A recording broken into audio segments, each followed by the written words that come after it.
देखिए कल बताया था सिलेबस क्या रहेगा। बहुत ज्यादा डिटेल्ड सिलेबस तो है नहीं किसी के पास। जनरल बातचीत किया था जो कि सोशल मीडिया पे चल रहा है, न्यूज़पेपर में आया था, वही सिलेबस बताया था। वर्ग 2 में अंक गणित रहेगा बताया था, 10 प्रश्न ऐसा बता रहे हैं। बीज गणित रहेगा 10 प्रश्न। और क्या क्या बताया था, त्रिकोणमिति बताया था 10 प्रश्न, ज्यामिति का 10 प्रश्न रहेगा, क्षेत्रमिति का 10 प्रश्न रहेगा, और सांख्यिकी का 10 प्रश्न रहेगा, और गणित का इतिहास। ये आपके टोटल 7 सेक्शन हो गए। अब ऐसा लिखा हुआ था कि इन 7 सेक्शन से 10-10 प्रश्न आएंगे, मतलब 70 नंबर का गणित आपको दिखाई देगा, 70 नंबर का। अब बीज गणित के अंदर क्या क्या पढ़ना है, त्रिकोणमिति के अंदर क्या क्या पढ़ना है, ऐसा कुछ डिफाइन नहीं किया है अभी, ऐसा कुछ ऑफिशियल आया ही नहीं है। अब 10th तक का ही रहेगा, ये मान के चलिए 10th तक का ही रहेगा, लेकिन 10th तक का ही रहेगा तो उसमें क्या क्या टॉपिक्स कवर करना है कुछ भी क्लियर नहीं है। तो मैंने बताया था कि अभी कॉमन चीजें सीखेंगे अपन। कॉमन चीजों का मतलब बेसिक चीजों को सीखेंगे, ऐसी चीजें जिनका उपयोग पूरे गणित में आप करोगे। जैसे नंबर्स को सीखोगे आप अभी, कैलकुलेशन को सीखोगे आप अभी, तो अभी अपन ऐसी चीजों को सीखेंगे जिनका यूज आप पूरे गणित में देखोगे। पूरे गणित में हर जगह पर आपको इन चीजों की आवश्यकता पड़ेगी। जैसे संख्या की आवश्यकता आपको हर जगह पे पड़ेगी। आप कोई भी टॉपिक पढ़िए, आपको संख्या की आवश्यकता पड़ेगी। तो संख्या के बारे में कंप्लीट जानकारी आपको होनी चाहिए, संख्या के बारे में कि संख्या होती क्या है, संख्या कितने प्रकार की होती है, सारे प्रकारों को समझना पड़ेगा आपको। क्योंकि संख्या के प्रकारों को लेकर के भी अच्छे अच्छे प्रश्न बने हैं। जैसे रिसेंटली एक प्रश्न बताया था आप लोग को, कथन कारण का प्रश्न बना था। परिमेय संख्या को लेकर के कथन और कारण का प्रश्न बना था। परिमेय संख्या को लेकर के ये प्रश्न बना था, कथन और कारण का। एक और एग्जाम अभी हुआ था सहकारिता वाला, अपेक्स बैंक वाला, एक बीच में अभी 2-3 महीने पहले ही हुआ था। सहकारिता का अपेक्स बैंक वाला एग्जाम जो हुआ था, वहां पर एक ऐसा प्रश्न पूछा गया था कि एक अपरिमेय संख्या को, एक अपरिमेय संख्या को दूसरी अपरिमेय संख्या से भाग देने पर, एक अपरिमेय संख्या को दूसरी अपरिमेय संख्या से भाग देने पर रिजल्ट क्या प्राप्त होगा, ऐसा प्रश्न आया था। समझ आ रहा है? एक अपरिमेय संख्या को दूसरी अपरिमेय संख्या से भाग देने पर, दो अलग अलग अपरिमेय संख्याओं की बात कर रहा है। अपरिमेय संख्या का मतलब होता है इर्रेशनल नंबर। तो दो अलग अलग अपरिमेय संख्या की बात कर रहा है, बोल रहा है एक अपरिमेय संख्या को दूसरी अपरिमेय संख्या से भाग देने पर रिजल्ट क्या प्राप्त होगा। रिजल्ट परिमेय होगा, अपरिमेय होगा, कभी परिमेय कभी अपरिमेय, इनमें से कोई नहीं। इस प्रकार का प्रश्न था एक। समझ आ रहा है? ये अपेक्स बैंक में इस प्रकार का प्रश्न पूछा गया था। अभी रिसेंटली एग्जाम जो है उनकी बात कर रहा हूं मैं, पुराने एग्जाम्स की तो बात ही नहीं कर रहा हूं। एक ये वाला प्रश्न पूछा गया था, कल बता रहा था, नगर सैनिक के एग्जाम में कथन दिया था 0/-2 एक परिमेय संख्या है, कारण में बोला था 0 और -2 पूर्णांक संख्या है। इस प्रकार का ये जो प्रश्न है ये आया था आपका नगर सैनिक के एग्जाम में। कथन में बोला था 0/-2 एक परिमेय संख्या है, और कारण में लिखा था 0 और -2 एक पूर्णांक संख्या है। क्या लगता है इसका उत्तर क्या देंगे? एक अपरिमेय संख्या को दूसरी अपरिमेय संख्या से भाग देने पर रिजल्ट क्या मिलेगा? परिमेय? क्या?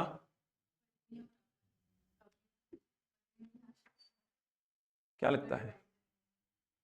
एक अपरिमेय संख्या को दूसरी अपरिमेय संख्या से भाग देने पर रिजल्ट क्या आएगा? ऐसे बहुत सारे प्रश्न आ चुके हैं। पटवारी 2022 का प्रश्न बता रहा हूं आपको, व्यापम का ही।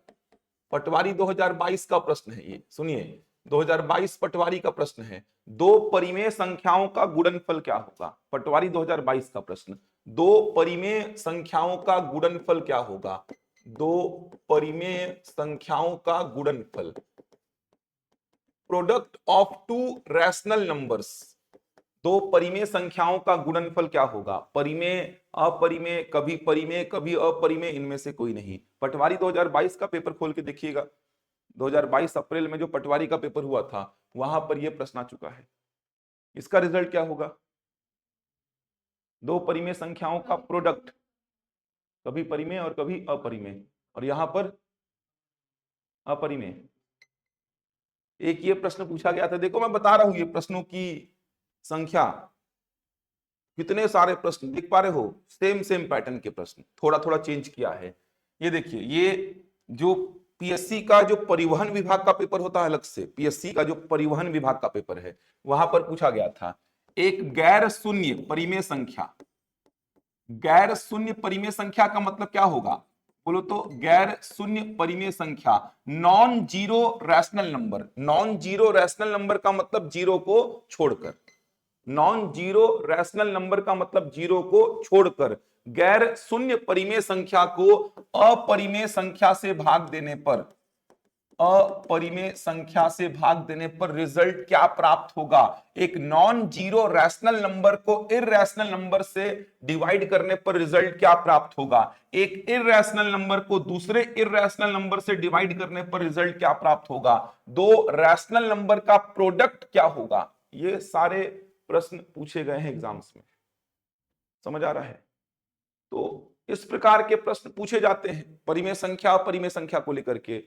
और ये तो अभी नगर सैनिक में ही पूछा था। आजकल कथन कारण के प्रश्नों की संख्या बढ़ गई है, तो कथन कारण में भी प्रश्न पूछे जा रहे हैं। कथन कारण में ऐसे प्रश्न आ रहे हैं, ये कथन में दे दिया 0/-2 एक परिमेय संख्या है, कारण में क्या दे दिया 0 और -2 एक पूर्णांक संख्या है। ये भी रिसेंटली पूछा गया प्रश्न है, एक अपरिमेय संख्या को दूसरे अपरिमेय संख्या से भाग देने पर रिजल्ट क्या होगा? इसका उत्तर क्या आएगा? कभी परिमेय कभी अपरिमेय। इसका उत्तर क्या आएगा? परिमेय, और इसका अपरिमेय। समझ आ रहा है? तो इसका उत्तर आएगा कभी परिमेय कभी अपरिमेय। जैसे एग्जाम्पल के लिए बता रहा हूं, पूरा लिखवाऊंगा मैं, चिंता मत करो। एग्जाम्पल के लिए बता रहा हूं, एक अपरिमेय संख्या क्या है? √2, और दूसरी अपरिमेय संख्या क्या है? √3। ये देखिए, एक अपरिमेय संख्या को दूसरी अपरिमेय संख्या से डिवाइड किया, रिजल्ट क्या है? अपरिमेय ही। और देखिए, एक अपरिमेय संख्या है, मान लीजिए एग्जाम्पल के लिए एक अपरिमेय संख्या है √18, है ना? √18 क्या है? अपरिमेय है ना? इसको डिवाइड किया दूसरी अपरिमेय संख्या √2 से, √2 भी क्या है? अपरिमेय। क्या आएगा देखो, ये नियम होता है, ये ऐसा बन जाएगा, कितना बन जाएगा? √9, और √9 का वैल्यू कितना? 3, और 3 क्या हो गया? परिमेय हो गया। समझ पा रहे हैं बात को? एक अपरिमेय संख्या को दूसरी अपरिमेय संख्या से भाग देने पर, तो एक अपरिमेय संख्या को दूसरी अपरिमेय संख्या से भाग दिया तो रिजल्ट क्या आया? ये अपरिमेय। लेकिन यहां पर एक अपरिमेय संख्या को दूसरी अपरिमेय संख्या से भाग दिया तो रिजल्ट क्या आया? परिमेय आया। तो एक अपरिमेय संख्या को दूसरी अपरिमेय संख्या से, एक इररैशनल नंबर को दूसरे इररैशनल नंबर से डिवाइड करने पर रिजल्ट कभी इररैशनल आएगा और कभी रैशनल भी आएगा। समझ पा रहे हैं? तो ऐसे हिट एंड ट्रायल कर करके आप देख सकते हैं। हिट एंड ट्रायल ऐसे मारेंगे तो आपको दिख जाएगा कि सर कभी इररैशनल बनेगा, कभी रैशनल बनेगा। और दो परिमेय संख्याओं का गुणनफल, इसमें तो कोई समस्या ही नहीं होनी चाहिए भाई। परिमेय परिमेय आपस में खेलेंगे तो रिजल्ट तो परिमेय ही आएगा यार। परिमेय परिमेय आपस में खेलेंगे, चाहे उनको जोड़ो, चाहे घटाओ, चाहे गुणा करो, चाहे भाग दो, परिमेय परिमेय आपस में खेलेंगे तो रिजल्ट परिमेय ही आएगा। रैशनल रैशनल आपस में खेलेंगे तो रिजल्ट हमेशा रैशनल होता है। जैसे एग्जांपल के लिए देखो ना, दो परिमेय संख्या को गुणा किया, अरे ये दोनों परिमेय है ना, दो परिमेय संख्या है, तीन परिमेय संख्या, दोनों को गुणा किया, रिजल्ट क्या आया? परिमेय आया। ये देखो, आप बोले सर ऐसी परिमेय संख्या हम सोचते हैं, चलो इनको भी गुणा कर दो तो भी रिजल्ट क्या आएगा? परिमेय ही आएगा। इसमें तो कोई दिक्कत ही नहीं है, परिमेय परिमेय आपस में खेलेंगे तो रिजल्ट परिमेय ही रहेगा। ये सारी कुछ बातें सिस्टमेटिक तरीके से लिखवाऊंगा मैं, लेकिन मैं आपको थोड़ा सा एक बता रहा हूं क्वेश्चंस यहां से किस प्रकार के पूछे जाते हैं, और बहुत सारे प्रश्न पूछे गए हैं। बहुत इंपॉर्टेंस है इसका, बहुत ज्यादा इंपॉर्टेंस है। ये देखो, इसको एक गैर शून्य परिमेय संख्या, गैर शून्य का मतलब शून्य नहीं लेना है, गैर शून्य का मतलब नॉन जीरो, मतलब शून्य को छोड़कर कोई भी परिमेय संख्या ले लो। तो शून्य को छोड़कर कोई भी परिमेय संख्या लेना है तो मैं क्या ले लिया? 2 ले लिया। इसको अपरिमेय संख्या √3 से डिवाइड किया, रिजल्ट क्या है? अपरिमेय। समझ आ रहा है? गैर शून्य क्यों बोला पता है? गैर शून्य इसलिए बोला, अगर केवल परिमेय संख्या बोलता तो जीरो भी तो परिमेय संख्या होता है, तो मैं जीरो को ले लेता, 0/√2 ये क्या हो जाता? जीरो हो जाता। इसीलिए बोल दिया कि गैर शून्य परिमेय संख्या, गैर शून्य का मतलब शून्य को छोड़ करके। तो ये सब बातें पढ़ाऊंगा, लेकिन इसके पहले आपको परिमेय संख्या क्या होती है ये तो पता हो। ये तो मैं आपको केवल डेमो बता रहा हूं कि क्वेश्चंस ऐसे पूछे जाते हैं। मैं पूरी बातें लिखवाऊंगा, पूरे रिजल्ट बताऊंगा, दो परिमेय संख्या का योग क्या होगा, अंतर क्या होगा, गुणनफल क्या होगा, भाग में क्या होगा। दो अपरिमेय संख्या को खेलेंगे अपन, फिर एक परिमेय एक अपरिमेय संख्या को उठा के खेलेंगे अपन। ऐसे सारे रिजल्ट मैं आपको लिखवाऊंगा, लेकिन उसके पहले आपको पता तो रहे कि परिमेय संख्या होती क्या है, अपरिमेय संख्या होती क्या है। पहले तो आपको यह पता होना चाहिए कि परिमेय संख्या क्या होती है, अपरिमेय संख्या क्या होती है, तब आप ऐसे प्रश्नों को डील कर पाएंगे, इस प्रकार के प्रश्नों को। जैसे सीजी टेट का एक प्रश्न आया था पिछले साल, पिछले बार जो सीजी टेट हुआ था उसमें वर्ग 2 में ही एक प्रश्न आया था। ये प्रश्न बता रहा हूं मैं किस प्रकार के आते हैं, उसके बाद चालू करूंगा, तब थोड़ा कॉन्फिडेंस आएगा कि हाँ ये पढ़ने लायक चैप्टर है। वरना बच्चों को लगता है ये सब क्या ही पढ़ा रहे हो, सीधे प्रतिशत में लाभ हानि में आओ। समझ आ रहा है? ये इसीलिए समझा रहा हूं इन बातों को, ताकि आपको समझ में आए इस चैप्टर का इंपॉर्टेंस, जो अभी चालू करूंगा मैं। वर्ग 2 में पिछले बार के सीजी टेट के वर्ग 2 में एक प्रश्न आया था कि 4 संख्याएं आपको दे दिया था, 4 संख्याएं अगर दिए होंगे तो याद रहेगा आपको। 4 संख्याएं आपको दिया था और बोला था संख्या पद्धति अगर आपको सीखना है तो इन चारों का क्रम क्या होगा पढ़ने का, याद आ रहा है? 4 संख्याएं दिया था, जैसे एक संख्या दे दिया था परिमेय संख्या, परिमेय संख्या को ऐसा कुछ लेटर से नाम दे दिया था, वो छोड़ो। एक था आपका पूर्णांक संख्या, एक था आपका पूर्ण संख्या, और एक था आपका प्राकृत संख्या। ये ऐसी 4 संख्याएं दिया था, याद आया क्या? वर्ग 2 में आया था ये प्रश्न। Rational number, integers, whole numbers और नेचुरल नंबर्स, बोला था इन चारों को क्रम से जमाइए। अगर आपको संख्या पद्धति सीखना है तो इन चारों के पढ़ने का क्रम क्या होगा, ये पूछा था। क्या होगा? सबसे पहले क्या पढ़ते हैं? प्राकृत संख्या, फिर पूर्ण संख्या, फिर पूर्णांक। और पूर्णांक जानेंगे तब तो परिमेय जानेंगे आप। तो पहले प्राकृत को पढ़ते हैं, फिर पूर्ण को, फिर पूर्णांक को, फिर परिमेय को। सब लिखवाऊंगा मैं, सारे क्वेश्चंस आएंगे आपके, जैसे जैसे लिखवाते जाऊंगा नंबर, सारे क्वेश्चंस आपके आते चले जाएंगे। एक सीटेट में पूछा गया प्रश्न बता रहा हूं, सीटेट में पूछा गया था। सीटेट में देखे होंगे, प्रीवियस ईयर के क्वेश्चंस लगाए होंगे, तो सीटेट में ऐसा प्रश्न देखे होंगे। भिन्न संख्या और परिमेय संख्या को लेकर के प्रश्न आया था। दोनों में आपको डिफरेंस पता होना चाहिए था। भिन्न संख्या मतलब फ्रैक्शनल नंबर बोलते हैं इसको, भिन्न संख्या को बोलते हैं फ्रैक्शनल नंबर। और परिमेय संख्या, दोनों में डिफरेंस को लेकर के प्रश्न था। भिन्न संख्या और परिमेय संख्या, परिमेय संख्या को बोलते हैं रैशनल नंबर। क्या डिफरेंस होता है बताओ तो, आप लोग क्या जानते हैं? भिन्न संख्या और परिमेय संख्या में क्या डिफरेंस होता है? ठीक,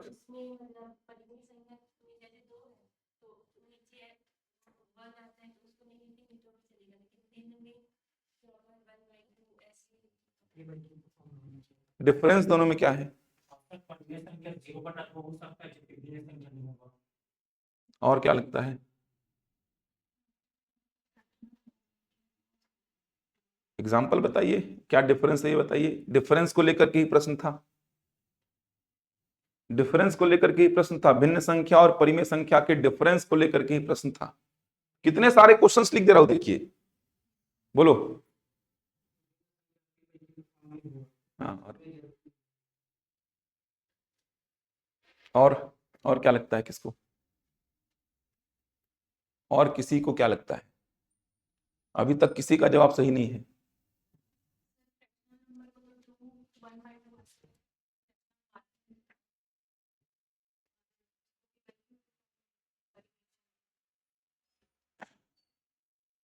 चार बटा तीन परिमेय संख्या है कि नहीं, क्या लगता है? 4/3 परिमेय संख्या है कि नहीं है? परिमेय है ना? अपरिमेय?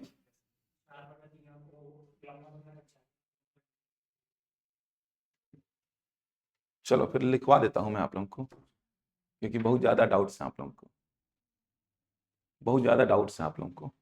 ठीक, मैं वही देखना चाह रहा था कि अब आप ऐसा बोल दिए 4/3 अपरिमेय है, क्योंकि ये 1.333333 ऐसा जाएगा। इसी वजह से आप 4/3 को अपरिमेय बोल रहे हैं, तो फिर बहुत सारे कंफ्यूजन है आप लोगों को। बेस आप लोगों का बहुत वीक है मतलब। तो लिखवा ही देता हूं, चलिए, मैं बातचीत अब नहीं करता, मैं अब लिखवाता हूं, ज्यादा सही रहेगा। परिमेय ही है भाई, ये परिमेय संख्या ही होता है। जिसको भी P/Q के रूप में लिख पाओ वो परिमेय है। समझ आ रहा है? इसको बार के फॉर्म में ऐसा लिखते हो, ये सब पढ़े हो क्या ऐसा? और बार वाले सारे नंबर्स परिमेय होते हैं क्योंकि उनका पी बटा क्यू होता है। समझ आ रहा है? जिसका भी पी बटा क्यू होगा वो परिमेय होगा। जिसका भी पी बटा क्यू होगा, जहां पी और क्यू पूर्णांक, वो परिमेय होगा। जिसका पी बटा क्यू होता है कि नहीं होता है सर? इसका पी बटा क्यू क्या है? 4/3। मेरे को ये बताओ 2.5 परिमेय है कि नहीं, जल्दी बताओ। है ना? क्यों? क्योंकि इसका पी बाई क्यू होता है, क्या होता है? 5/2 या 25/10 बोलो। तो जिसका भी पी बटा क्यू होता है, जिसका भी पी बटा क्यू होता है वो परिमेय होता है। तो 4/3 क्या है? परिमेय। अरे दिख ही रहा है पी बटा क्यू में है। 5/2 क्या है? परिमेय, दिख ही रहा है पी बटा क्यू में है। तो ये मत सोचो कि दशमलव के बाद 3 चालू हो गया, दशमलव के बाद अनंत अंक आ रहे हैं तो ये परिमेय नहीं होगा, ऐसा नहीं है। रिपीटेशन के साथ अगर चालू हो गया ना, रिपीटेशन के साथ अगर ये आपको दिख रहा है कि सर 3 ऐसा रिपीटेशन चालू हो गया तो आप इसको परिमेय नहीं बोलेंगे, ऐसा नहीं है भाई। जिसका भी पी बटा क्यू संभव होगा उसको क्या बोलेंगे? परिमेय बोलेंगे। जैसे 1/3 परिमेय है कि नहीं है? इसका पी बटा क्यू क्या आएगा? 0.33333 ऐसा आएगा। 7/3 परिमेय है कि नहीं है? इसका पी बटा क्यू क्या आएगा? 2.33333 ऐसा आएगा। तो रिपीटेशन के साथ चलने वाले नंबर्स क्या होते हैं? परिमेय ही होते हैं। इसको बार के फॉर्म में क्या लिखोगे? 0.3 पे बार। इसको क्या लिखोगे? 2.3 पे बार, ऐसा लिखोगे। अपरिमेय में क्या होता है ना, विदाउट रिपीटेशन चलता है, विदाउट रिपीटेशन। ये देखिए, ये √2 का वैल्यू विदाउट रिपीटेशन चलता है, ये एक खास बात होता है। अपरिमेय में खास बात क्या होता है? दशमलव के बाद अनंत अंक आते हैं लेकिन अलग अलग अंक, नॉन रिपीटिंग बोलते हैं इसको, नॉन रिपीटिंग। रिपीटेशन नहीं होता है। आपने ये थोड़ा मोड़ा सीखा है कि दशमलव के बाद अनंत अंक आते हैं अपरिमेय में, लेकिन अलग अलग आते हैं, ये खास बात है, अलग अलग। रिपीटेशन चालू हो गया ना, रिपीटेशन चालू हो गया मतलब बार वाले नंबर्स, रिपीटेशन चालू हो गया मतलब बार वाले नंबर्स, रिपीटेशन चालू होने का मतलब बार वाले नंबर्स, ये क्या होते हैं? परिमेय, क्योंकि इनका पी बटा क्यू संभव होता है। नॉन रिपीटिंग जो होते हैं, नॉन रिपीटिंग, ये देखिए ना, अलग अलग अंक आ रहे हैं, अलग अलग अंक, इसके बाद अलग अंक आएगा, अलग अंक, अलग अंक, अलग अंक, कितने अंक? अनंत। अलग अलग अंक आ रहे हैं और अनंत अंक आ रहे हैं, इसीलिए √2 का पी बटा क्यू संभव नहीं है। समझ आ रहा है? क्योंकि दशमलव के बाद नॉन रिपीटिंग नॉन टर्मिनेटिंग है, ये नॉन रिपीटिंग नॉन टर्मिनेटिंग। समझ आ रहा है? अलग अलग अंक आ रहे हैं और कितने अंक हैं? अनंत। बताओ ना, इसके बाद क्या आएगा? निकालना पड़ेगा मेरे को √2 का value.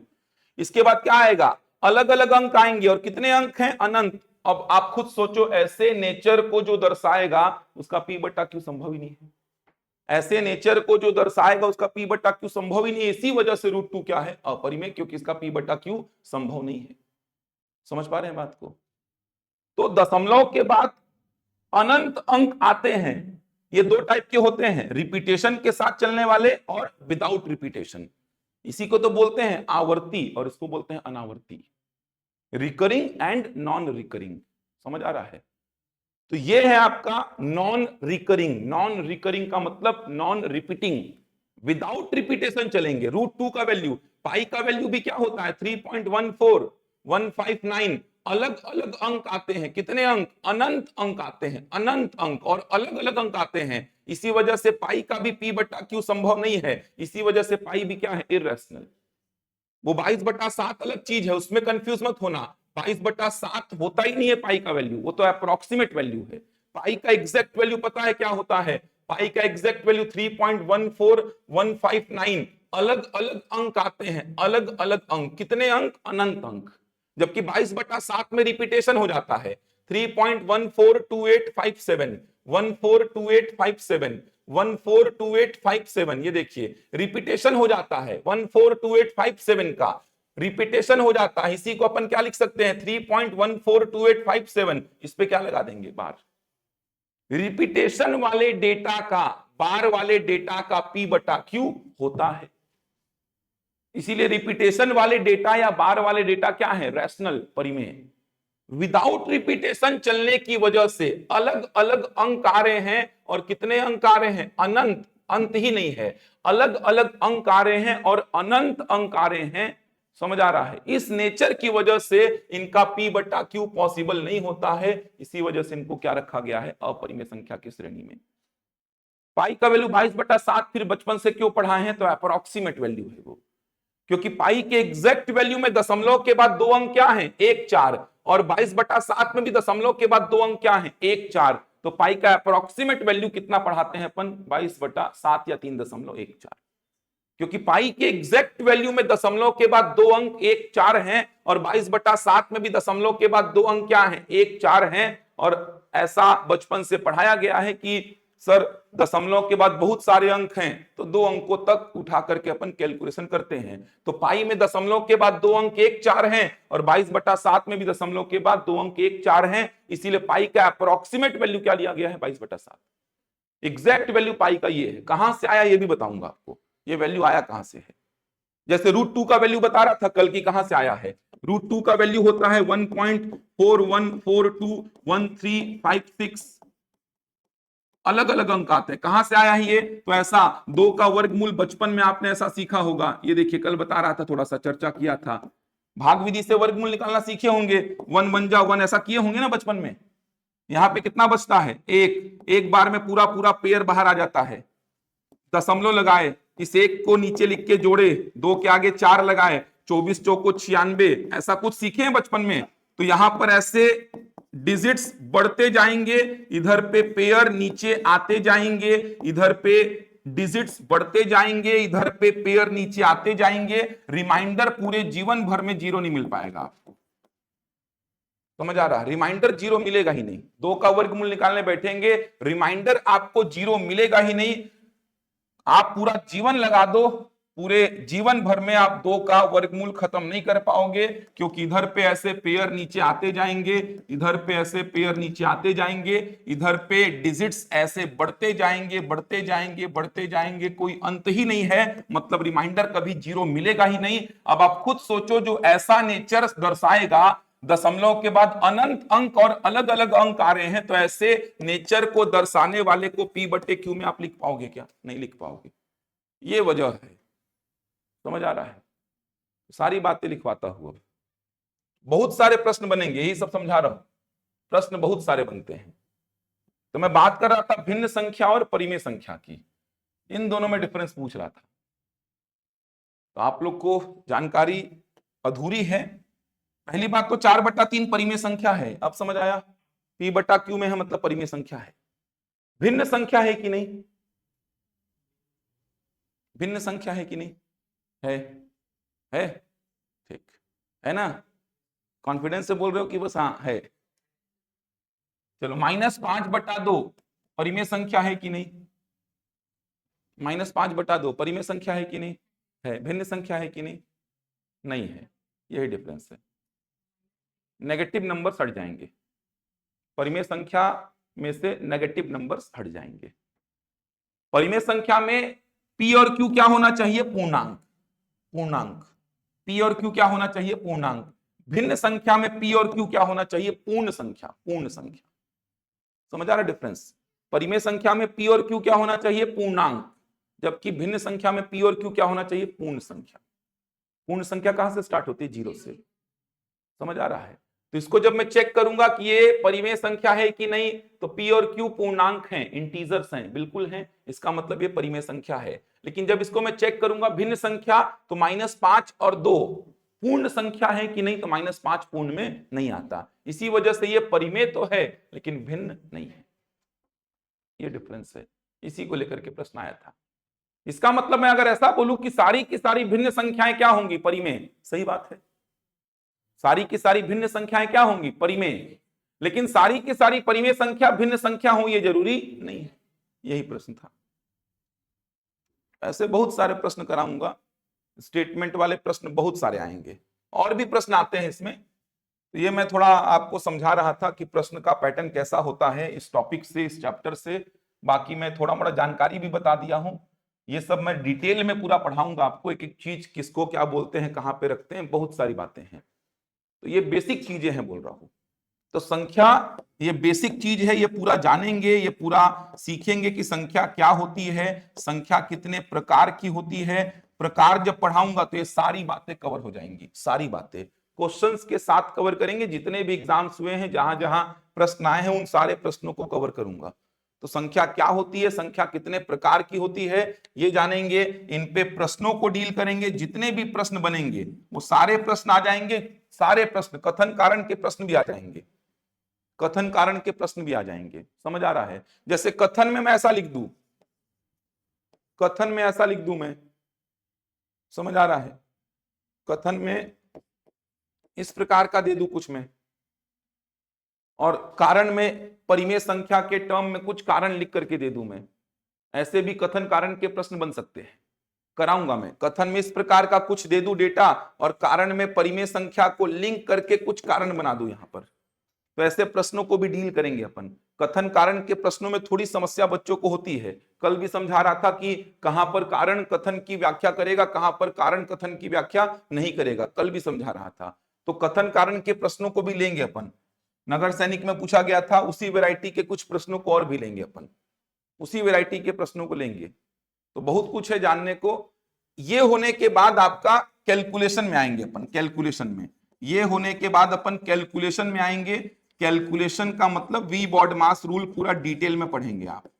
We baud mass rule जो कि आपका पूरा कैलकुलेशन को स्ट्रॉन्ग करेगा। पूरे गणित में वो कैलकुलेशन काम आएगा। जोड़ना घटाना गुणा भाग, एक ही प्रश्न में जोड़ना घटाना गुणा भाग ब्रैकेट सब कुछ लगा दिया है। तो कैलकुलेशन कैसे होगा, जैसे अमीन पटवारी में भी एक प्रश्न आया था कैलकुलेशन को लेकर के, वी बॉड मास का, प्योर वी बॉड मास का क्वेश्चन था। ब्रैकेट लगा हुआ था, बार ब्रैकेट लगा हुआ था। तो उसमें पहले क्या करेंगे, बाद में क्या करेंगे, तो प्योर वी बॉड मास का प्रश्न था वो। तो कैलकुलेशन पूरा सीखेंगे, मतलब वी बॉड मास रूल पूरा करेंगे। इतना टारगेट पहले रखते हैं कि संख्या जान ले अपन और पूरा कैलकुलेशन सीख लें। और जितनी बातें ये जो सीखेंगे आप, ये सारी की सारी बातें पूरे गणित में काम आएंगी आपको, पूरे गणित में। सेपरेट क्वेश्चंस तो आएंगे ही यहां से, बाकी पूरे गणित में इसका यूज होगा। बिना कैलकुलेशन के कोई भी चैप्टर आपसे नहीं बनने वाला। संख्याओं के यूज के बिना कोई भी चैप्टर आपसे नहीं बनेगा। चलिए तो स्टार्ट करते हैं। प्रॉपर नोट्स बनाते रहिएगा।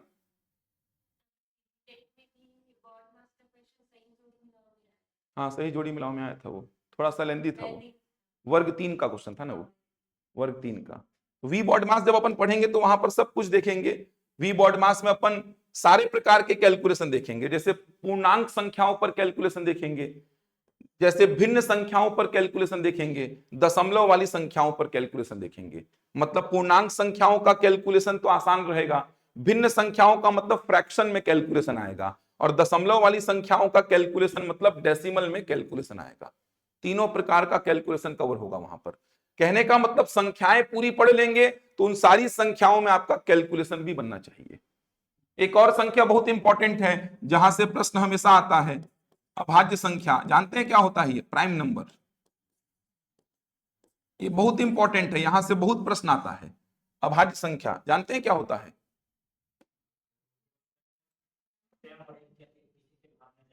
सबसे छोटा अभाज्य संख्या क्या है? दो। दो है। जैसे रैंडम कोई नंबर पूछा, मैं 437 पूछ लिया आपसे, चलिए 437 अभाज्य है कि नहीं? 437 अभाज्य है कि नहीं, क्या लगता है? कैसे पता लगा? अच्छा, अलग ही आपका तो नियम है।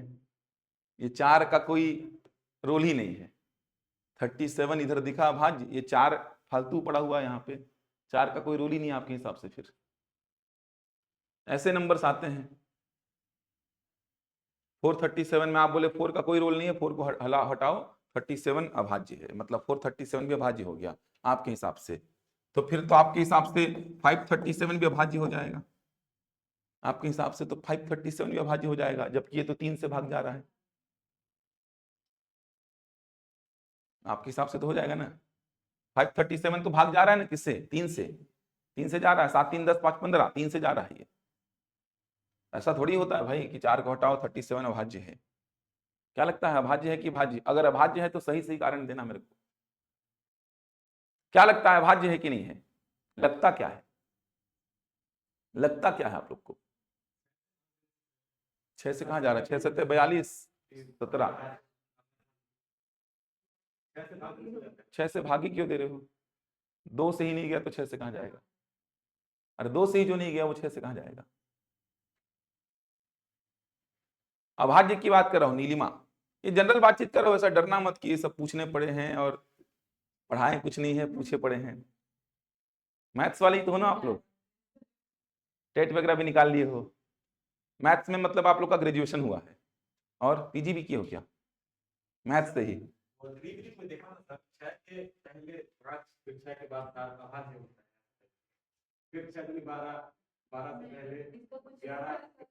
ये फालतू चीजें हैं भाई सब।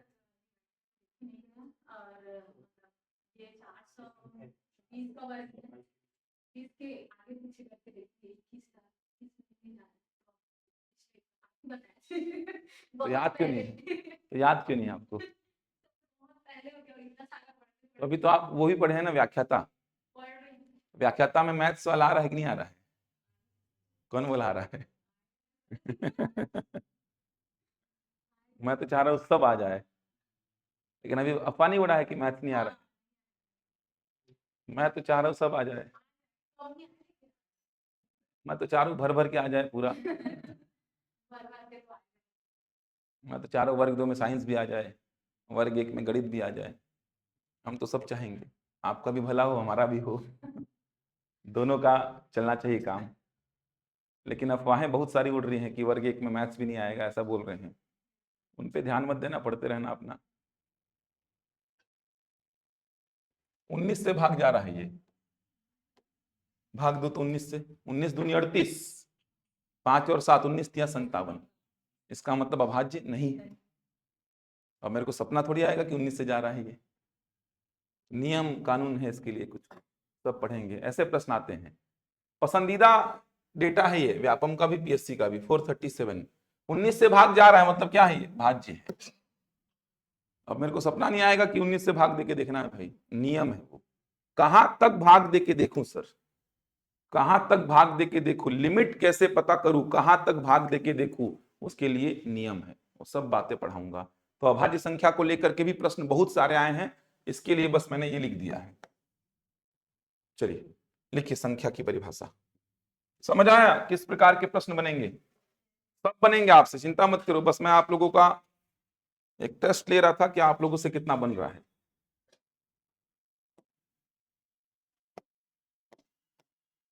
नोट्स वगैरह प्रॉपर बनाइएगा, काम आएगा, बहुत कुछ नया मिलेगा। पुराना नोट्स भी है तो अपडेट कर लीजिएगा, बहुत कुछ नया मिलेगा। कथन कारण के प्रश्न आएंगे, सही जोड़ी बनाने के प्रश्न आएंगे, सारे प्रश्न आपको इस बार के नोट्स में मिलेंगे।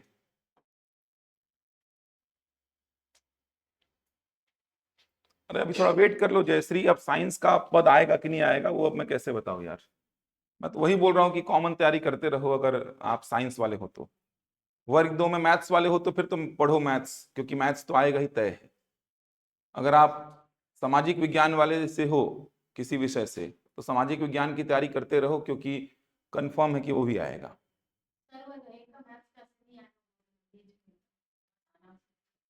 सब तो अचानक भयानक ही हो रहा है, सब अचानक भयानक ही हो रहा है, किसी को नहीं पता है क्या आएगा क्या नहीं आएगा।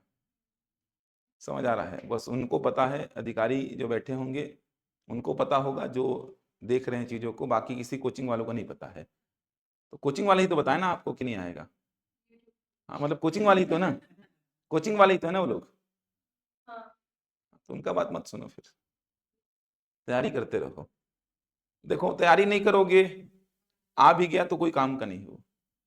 तैयारी करते रहोगे, आया तो आपका है, नहीं आया तो भी तैयारी कहीं ना कहीं तो काम आएगी ही, पढ़ाई कहीं ना कहीं तो काम आ ही जाती है आपकी। नहीं वर्ग 2 में तो नहीं देगा 11th 12th, वर्ग 2 में 11th 12th देगा तो वर्ग 1 में क्या देगा फिर वो? एक दो टॉपिक डाल भी दिया तो पढ़ लेंगे, उसको क्या है, इसीलिए वेट कर रहे हैं। वो तो आउट ऑफ सिलेबस, उसको तो डिलीट भी करेगा, देखना है उसको डिलीट करेगा, उसको ऑब्जेक्शन भी लग गया, डिलीट करेगा उसको। तो आउट ऑफ सिलेबस है वो तो। साइंस में भी कुछ आउट ऑफ सिलेबस था, क्वांटम फिजिक्स वगैरह कुछ कुछ दिया था क्या, वो सब आउट ऑफ सिलेबस है, तो बहुत सारी चीजों को तो देखना विलोपित करेगा। निर्देशांक ज्यामिति दे दिया था वार्डन के पेपर में, 2 प्रश्न, दोनों को डिलीट किया था, सिलेबस में नहीं था। वार्डन के पेपर को देखना, 2 प्रश्न आए थे, निर्देशांक ज्यामिति, कोऑर्डिनेट ज्योमेट्री, दोनों को हटा दिया था। तो 11 12 का नहीं देगा, 11 12 यहाँ देगा तो फिर वर्ग 1 में क्या देगा, वो सब एक ही हो जाएगा, तो फिर वर्ग 1 वर्ग 2 में फर्क क्या है, फिर वर्ग 2 में 11 12 नहीं देगा। पढ़ते रहिए, फालतू की कोचिंग वालों पे विश्वास मत करिए, आधा तो बर्बाद कोचिंग वाले करके रख दिए बच्चों को। संख्या की परिभाषा लिखिए, इंग्लिश मीडियम से भी कोई है क्या, चलिए लिखिए फिर। संख्याएं वे गणितीय वस्तुएं होती हैं, संख्याएं वे गणितीय वस्तुएं होती हैं, संख्याएं वे गणितीय वस्तुएं होती हैं, संख्याएं वे गणितीय वस्तुएं होती हैं जिनका उपयोग मापने में, गिनने में इत्यादि चीजों में किया जाता है, जिनका उपयोग मापने में, गिनने में इत्यादि चीजों में किया जाता है। संख्याएं वे गणितीय वस्तुएं होती हैं जिनका उपयोग मापने में, गिनने में इत्यादि चीजों में किया जाता है।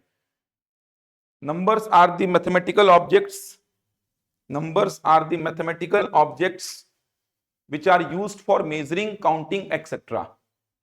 which are used for measuring, counting, etc. Numbers are the mathematical objects which are used for measuring, counting, etc.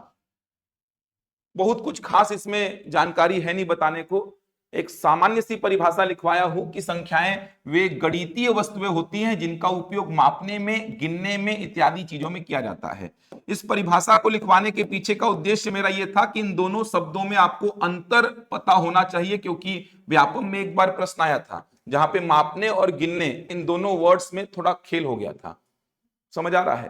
तो ये परिभाषा लिखवाने के पीछे का उद्देश्य मेरा बस ये था कि इस परिभाषा में ये दोनों टर्म क्लियर हो जाएं कि मापने का मतलब क्या होता है और गिनने का मतलब क्या होता है। तो संख्याएं वे गणितीय वस्तुएं होती हैं जिनका उपयोग मापने में, गिनने में इत्यादि चीजों में किया जाता है। Numbers are the mathematical objects which are used for measuring, counting, etcetera. चलिए बताइए तो क्या समझ में आता है मापने का मतलब? मापने का मतलब जैसे एग्जाम्पल्स बताइए, सिंपल सिंपल से मापने का मतलब क्या समझ आता है? ठीक, जैसे मैं अपनी हाइट को मापूंगा, ये क्या हो जाएगा? मापना। जैसे मैं अपने वेट को मापूंगा, ये क्या हो जाएगा? मापना। जैसे मैं रायपुर से बिलासपुर के बीच का डिस्टेंस को मापूंगा, ये क्या हो जाएगा? मापना। जैसे मैं दूध की मात्रा 2 लीटर, 2.5 लीटर, 3 लीटर, मापना। चावल की मात्रा 2 किलोग्राम, 2.5 किलोग्राम, 3 किलोग्राम, क्या हो जाएगा? मापना। तो मापने का मतलब हाइट माप लो सर, वेट माप लो, क्वांटिटी माप लो, डिस्टेंस माप लो, इसका लेंथ कितना है, ये भी क्या हो जाएगा? मापना। तो मापने का मतलब समझ में आ रहा है कि सर मान लो मेरी हाइट है 171.5 सेंटीमीटर, सर मान लो मेरा वेट है 75 केजी, सर दूध की मात्रा है 2 लीटर, 2.5 लीटर, 3 लीटर, सर चावल की मात्रा है 5 kilogram, 10 kilogram, 15.5 kilogram, sir Raipur से बिलासपुर के बीच का डिस्टेंस है 120 किलोमीटर। तो ये सब क्या हो जाएगा? मापना हो जाएगा। समझ पा रहे हैं? गिनने का मतलब क्या समझ आता है? गिनने का मतलब वस्तुओं को गिनना। जैसे मैं इस रूम में कितनी चेयर्स है इसको गिनने बैठ गया, कितने पंखे हैं उसको गिनने बैठ गया, कितने विद्यार्थी हैं उसको गिनने बैठ गया। चेयर्स कितनी, विद्यार्थी कितने, पंखे कितने, समझ आ रहा है? बल्ब कितने लगे हैं, ट्यूबलाइट्स कितनी लगी हैं, इसको बोलते हैं गिनना। मैथमेटिकल डिफरेंस दोनों में क्या होता है, ध्यान से समझना, उसी को लेकर के प्रश्न आया था व्यापम में। मैथमेटिकल डिफरेंस दोनों में क्या होता है, तो ध्यान से समझिए। ये कुछ नंबर्स मैं आपके सामने लिख रहा हूं इस प्रकार के, ये देखिए, ये कुछ नंबर्स मैं आपके सामने लिख रहा हूं, ये देखिए, ये कुछ नंबर्स मैं आपके सामने लिखा, ये दशमलव वाली संख्याएं हैं। अब ये परिमेय है, अपरिमेय है, वो सब छोड़ दीजिए, आगे जाके पूरा सीखेंगे। कुछ डेसिमल वाले नंबर्स मैं आपके सामने लिख रहा हूं, जैसे एग्जांपल के लिए 2.5, 3.45, 5.5, 6.25। तो ये डेसिमल वाले नंबर्स मैं आपके सामने लिखा। अब ये डेसिमल वाले नंबर्स जो आप देख पा रहे हैं, इन नंबर्स का यूज आप मापने में तो कर लेंगे, इन नंबर्स का यूज आप मापने में तो कर लेंगे, लेकिन इन नंबर्स का यूज आप गिनने में कर पाएंगे क्या? नहीं कर पाएंगे। यही मैथमेटिकल डिफरेंस है दोनों टर्म में, मापने में और गिनने में। डेसिमल वाले नंबर्स का यूज आप मापने में तो कर लोगे, लेकिन गिनने में नहीं कर पाओगे। जैसे एग्जांपल के लिए दूध की मात्रा 2.5 लीटर बोल सकते हैं, चावल की मात्रा 3.45 केजी बोल सकते हैं, इसका लेंथ 5.5 सेंटीमीटर बोल सकते हैं। कोई डिस्टेंस 6.25 किलोमीटर बोल सकते हैं। तो ऐसे नंबर्स का यूज मापने में हो जा रहा है, गिनने में होगा क्या? गिनते समय ऐसा बोलेंगे क्या 2.5 चेयर्स हैं, 3.45 लड़के हैं, 5.5 लड़कियां हैं, 6.25 पंखे हैं, ऐसा बोलेंगे क्या? नहीं बोलेंगे। गिनने का मतलब क्या? एक लड़का, दो लड़का, तीन लड़का, चार लड़का, 5, 6, 7, ये देखिए। तो गिनने में ऐसे नंबर्स का यूज होगा।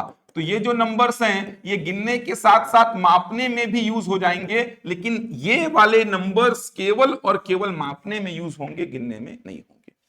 ये मैथमेटिकल डिफरेंस है, इसी को लेकर के व्यापम का वो प्रश्न था जो कराऊंगा आगे जाके। समझ आ रहा है? तो डेसिमल वाले जो नंबर्स हैं, जैसा कि आप देख पा रहे हैं, ये डेसिमल वाले नंबर्स का यूज मापने में हो जाएगा, गिनने में नहीं होगा। ऐसे नंबर्स का यूज मापने में और गिनने में दोनों में होगा। प्रश्न क्या था वो आगे जाके बताऊंगा, बाकी कुछ खास नहीं है इस परिभाषा में, बस ये दो टर्म आपको पता होने चाहिए। तो संख्याएं वे गणितीय वस्तुएं होती हैं जिनका उपयोग मापने में, गिनने में इत्यादि चीजों में किया जाता है। मैंने बोला मापने का मतलब हाइट को माप लो, वेट माप लो, कोई क्वांटिटी माप लो, डिस्टेंस माप लो, ये सब हो जाएगा मापना। गिनने का मतलब चेयर्स को गिनो, लड़कों को गिनो, लड़कियों को गिनो, विद्यार्थियों को गिनो, पंखों को गिनो, मतलब किसी वस्तु को गिनना। वस्तु सजीव भी हो सकती है, निर्जीव भी हो सकती है। फिर मैंने डिफरेंस क्या बताया, ये जो डेसिमल वाले नंबर्स हैं इनका यूज मापने में होगा, गिनने में नहीं होगा। ऐसे नंबर्स का यूज मापने में और गिनने में दोनों में हो जाएगा। बन जाएगा? चलो अगला हेडिंग डालो, संख्या का वर्गीकरण, क्लासिफिकेशन ऑफ नंबर। मेन जो मुद्दा है उसमें आते हैं अब। संख्या का वर्गीकरण, क्लासिफिकेशन ऑफ नंबर, संख्या का वर्गीकरण, क्लासिफिकेशन ऑफ नंबर।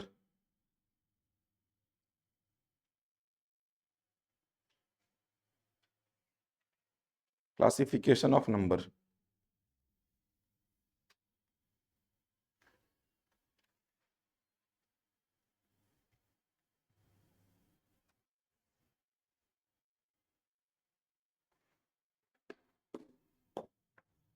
देखो संख्या का वर्गीकरण, तो संख्या मुख्यतः कितने प्रकार की होती है बोलो? कौन कौन सी? वास्तविक और काल्पनिक। संख्या मुख्यतः दो प्रकार की, एक होती है वास्तविक और दूसरी होती है काल्पनिक। लिखेंगे वास्तविक संख्या, वास्तविक संख्या मतलब रियल नंबर, और दूसरी होती है काल्पनिक संख्या। काल्पनिक संख्या इसको बोलते हैं इमेजिनरी नंबर, इमेजिनरी नंबर। वास्तविक संख्या और काल्पनिक संख्या, थोड़ा सा स्पेस देके लिखेंगे क्योंकि बहुत सारा इसमें क्लासिफिकेशन आएगा अभी। वास्तविक संख्या और काल्पनिक संख्या। अब काल्पनिक संख्या अभी तक तो सिलेबस में नहीं है, वर्ग 1 में है, वर्ग 2 और वर्ग 3 में नहीं है, अभी तक तो नहीं है। वर्ग 1 में है काल्पनिक संख्या, पढ़े हो क्या वर्ग 1 में? वर्ग 2 और वर्ग 3 में तो नहीं है, वर्ग 2 और वर्ग 3 में नहीं है। उम्मीद तो है कि नहीं रहेगा, बाकी अब नया सिलेबस आने के बाद कुछ और क्लियर होगा। उम्मीद तो है कि नहीं रहेगा, क्योंकि 11th 12th में ये सब चीजें पढ़ते हैं आप, तो 11th 12th का सिलेबस अभी तक तो नहीं था, वर्ग 2 में भी नहीं था, वर्ग 3 में भी नहीं था, व्यापम के किसी भी एग्जाम में नहीं है, पीएससी के किसी भी एग्जाम में नहीं है। बाकी अब नया सिलेबस अगर आया तो देखेंगे, मुझे नहीं लगता कि ये सब डालेगा, ये सब तो आपका हायर मैथमेटिक्स में आ जाता है, 11th 12th में पढ़ते हैं आप। तो काल्पनिक संख्या फिलहाल सिलेबस में नहीं है। फिर भी ध्यान रखिएगा काल्पनिक संख्या क्या होती है, थोड़ा पहचानने के पॉइंट ऑफ व्यू से याद रखिएगा। वर्गमूल के अंदर अगर ऋणात्मक रूप में संख्याएं हैं, वर्गमूल के अंदर अगर ऋणात्मक रूप में संख्याएं हैं तो ऐसी संख्याओं को आप बोलते हैं काल्पनिक संख्या। फिलहाल इतनी जानकारी ध्यान रखिए, बहुत ज्यादा इसमें बातचीत नहीं कर रहा, वैसे तो बहुत सारी बातचीत है करने को इसमें, बहुत लंबा अपने आप में एक बृहद पूरा टॉपिक है ये, लेकिन कोई आवश्यकता नहीं है वो सब पढ़ के। ऐसा कोई भी नंबर आपको दिखाई नहीं देगा वर्ग 2 में, वर्ग 3 में, ऐसा कोई भी नंबर नहीं मिलेगा आपको। हाँ आयोटा, इनको आई के रूप में लिखा जाता है, जहां पे आई का वैल्यू क्या होता है, √/-1। तो √/-2 को आप ऐसा तोड़ सकते थे, देखिए √/-2 को आप √2 इंटू √-1, तो ये हो जाता √2 इंटू आई, ऐसा हो जाता, ऐसा पढ़े होंगे आप। √-2 को आप √2 इंटू √-1 लिख सकते हैं, ऐसा लिख सकते हैं। क्यों? क्योंकि आप आगे जाके प्रॉपर्टी पढ़ेंगे, root over m into n को आप root over m into root over n ऐसा लिख सकते हैं। तो मैं बोला रूट ओवर -2 को आप ऐसा तोड़ सकते हैं, √2 इंटू √-1। अब √2 को √2 छोड़ दीजिए और √-1 को क्या लिख दीजिए, आई लिख दीजिए आप। तो ये सब चीजें वर्ग 1 में पढ़ने की हैं, वर्ग 2 वर्ग 3 में ये सब चीजें पढ़ने को नहीं है। √-1 को आई कहते हैं आयोटा या इमेजिनरी नंबर। तो आप इसको लिख सकते थे क्या, √-2 को आप लिख सकते थे क्या, √2 इंटू आई, √2 इंटू आई। कोई मतलब नहीं है सब चीजें पढ़ के, बस इतना याद रखिए काल्पनिक संख्या जो है ये कैसी दिखती है। तो वर्गमूल के अंदर ऋणात्मक रूप में अगर नंबर्स हैं, वर्गमूल के अंदर अगर ऋणात्मक रूप में नंबर्स हैं, तो ऐसे नंबर्स को आप क्या बोलते हैं, इमेजिनरी नंबर या काल्पनिक संख्या बन जाएगा। आई का वैल्यू होता है वैसे तो √1, ध्यान रखिएगा, आयोटा बोलते हैं इसको। आपके जो सिलेबस में है, जो आपको पढ़ना है वो क्या है, वास्तविक संख्या। वास्तविक संख्या का मतलब क्या, रियल नंबर, वास्तविक संख्या, रियल नंबर। अब वास्तविक संख्या का क्लासिफिकेशन देखते हैं, तो वास्तविक संख्या मुख्यतः दो प्रकार की होगी। एक होती है क्या, परिमेय संख्या, परिमेय संख्या, इंग्लिश में इसको बोलते हैं रैशनल नंबर, परिमेय संख्या। और दूसरी होती है अपरिमेय संख्या, अपरिमेय संख्या, इसको बोलते हैं इररेशनल नंबर। परिमेय संख्या और अपरिमेय संख्या, rational number and irrational number, वो सब अलग है पूरा। काल्पनिक संख्या के अंतर्गत एक और आता है सम्मिश्र संख्या, पढ़ लेते हैं आप, समझ आ रहा है, कॉम्प्लेक्स नंबर, उसमें वास्तविक और काल्पनिक दोनों मिक्स रहती हैं, जैसे a+ib लिख देते हैं। तो वो सब आपका वर्ग 1 का सिलेबस में आएगा, वर्ग 2 में नहीं आएगा, वो सब 11th 12th को नहीं डालेगा, वो सब वर्ग 1 में है। एक और आता है, दोनों का मिश्रण रहता है, सम्मिश्र संख्या, कॉम्प्लेक्स नंबर बोलते हैं, a+ib का फॉर्म होता है वो। a क्या है उसमें, वास्तविक, और ib वाला सेक्शन क्या है उसमें, काल्पनिक हो जाता है। तो वो सब पढ़ के कोई मतलब नहीं है। तो याद रखिएगा, जो आपके सिलेबस में है, जो आपको कवर करना है वो क्या है, वास्तविक संख्या मतलब रियल नंबर। अब वास्तविक संख्या मैंने बोला दो टाइप की होती है, परिमेय और अपरिमेय। इसका मतलब ये तो क्लियर है कि आपके सिलेबस में जो भी नंबर आएगा, ध्यान से समझो, वर्ग 2 की बात कर रहा हूं फिलहाल में, आपके सिलेबस में जो भी नंबर आएगा, जो भी नंबर आएगा आपके सिलेबस में, या तो वो क्या होगा, रैशनल, या तो वो क्या होगा, इररेशनल। कोई भी नंबर मैं आपके सामने लिख दूं मोटे मोटे तौर पे, या तो वो रैशनल होगा या तो वो इररेशनल होगा। समझ आ रहा है, क्योंकि ये आपके सिलेबस में है नहीं, आपके सिलेबस में केवल क्या है, रियल नंबर। और मैंने बोला रियल नंबर दो टाइप का, रैशनल एंड इररेशनल। तो आपके सिलेबस में आपके सामने कोई भी नंबर लिखूंगा मैं, कोई भी नंबर, जैसे ये वाली स्लाइड में मैंने इतने सारे नंबर लिखे हैं, ये देखो, ये वाली स्लाइड में मैंने कितने सारे नंबर्स लिखे हैं, ये देखिए, ये वाली स्लाइड में मैंने कितने सारे नंबर्स लिखे हैं, ये देखिए, ये देखिए, ये कितने सारे नंबर्स मैंने लिखे हैं। तो जितने भी नंबर्स आज मैंने लिखे हैं, अभी तक के लेक्चर में मैंने जितने भी नंबर्स लिखे हैं, या तो वो क्या है, रैशनल, या तो वो क्या है, इररेशनल। क्योंकि आपके सिलेबस में केवल और केवल रियल नंबर हैं, और रियल नंबर दो टाइप के हैं, रैशनल एंड इररेशनल। तो कोई भी नंबर आपको आपके सिलेबस में दिखेगा, या तो वो रैशनल होगा या तो वो इररेशनल होगा। 99.9% नंबर बोल रहा हूं मैं, जो आपको सिलेबस में दिखाई देंगे, 99.9% नंबर जो आपको सिलेबस में दिखाई देंगे, वो क्या होंगे, रैशनल। जिनका यूज आप करोगे वो रैशनल रहेंगे। रैशनल नंबर को आगे क्लासिफाई करते हैं, तो एक क्लासिफिकेशन रैशनल नंबर का ये है, एक क्लासिफिकेशन प्राकृत संख्या, जिसको बोलते हैं नेचुरल नंबर।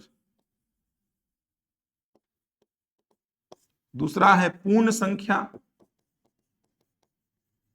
जिसको बोलते हैं होल नंबर। और तीसरा है पूर्णांक संख्या, इसको बोलते हैं इंटीजर्स। तो परिमेय संख्या का क्लासिफिकेशन किया, तो परिमेय संख्या तीन प्रकार की, प्राकृत संख्या, पूर्ण संख्या और पूर्णांक संख्या, natural numbers, whole numbers and integers. Integers का क्लासिफिकेशन आगे करेंगे तो ये तीन टाइप के होते हैं, इंटीजर्स तीन टाइप के। एक होता है ऋणात्मक पूर्णांक,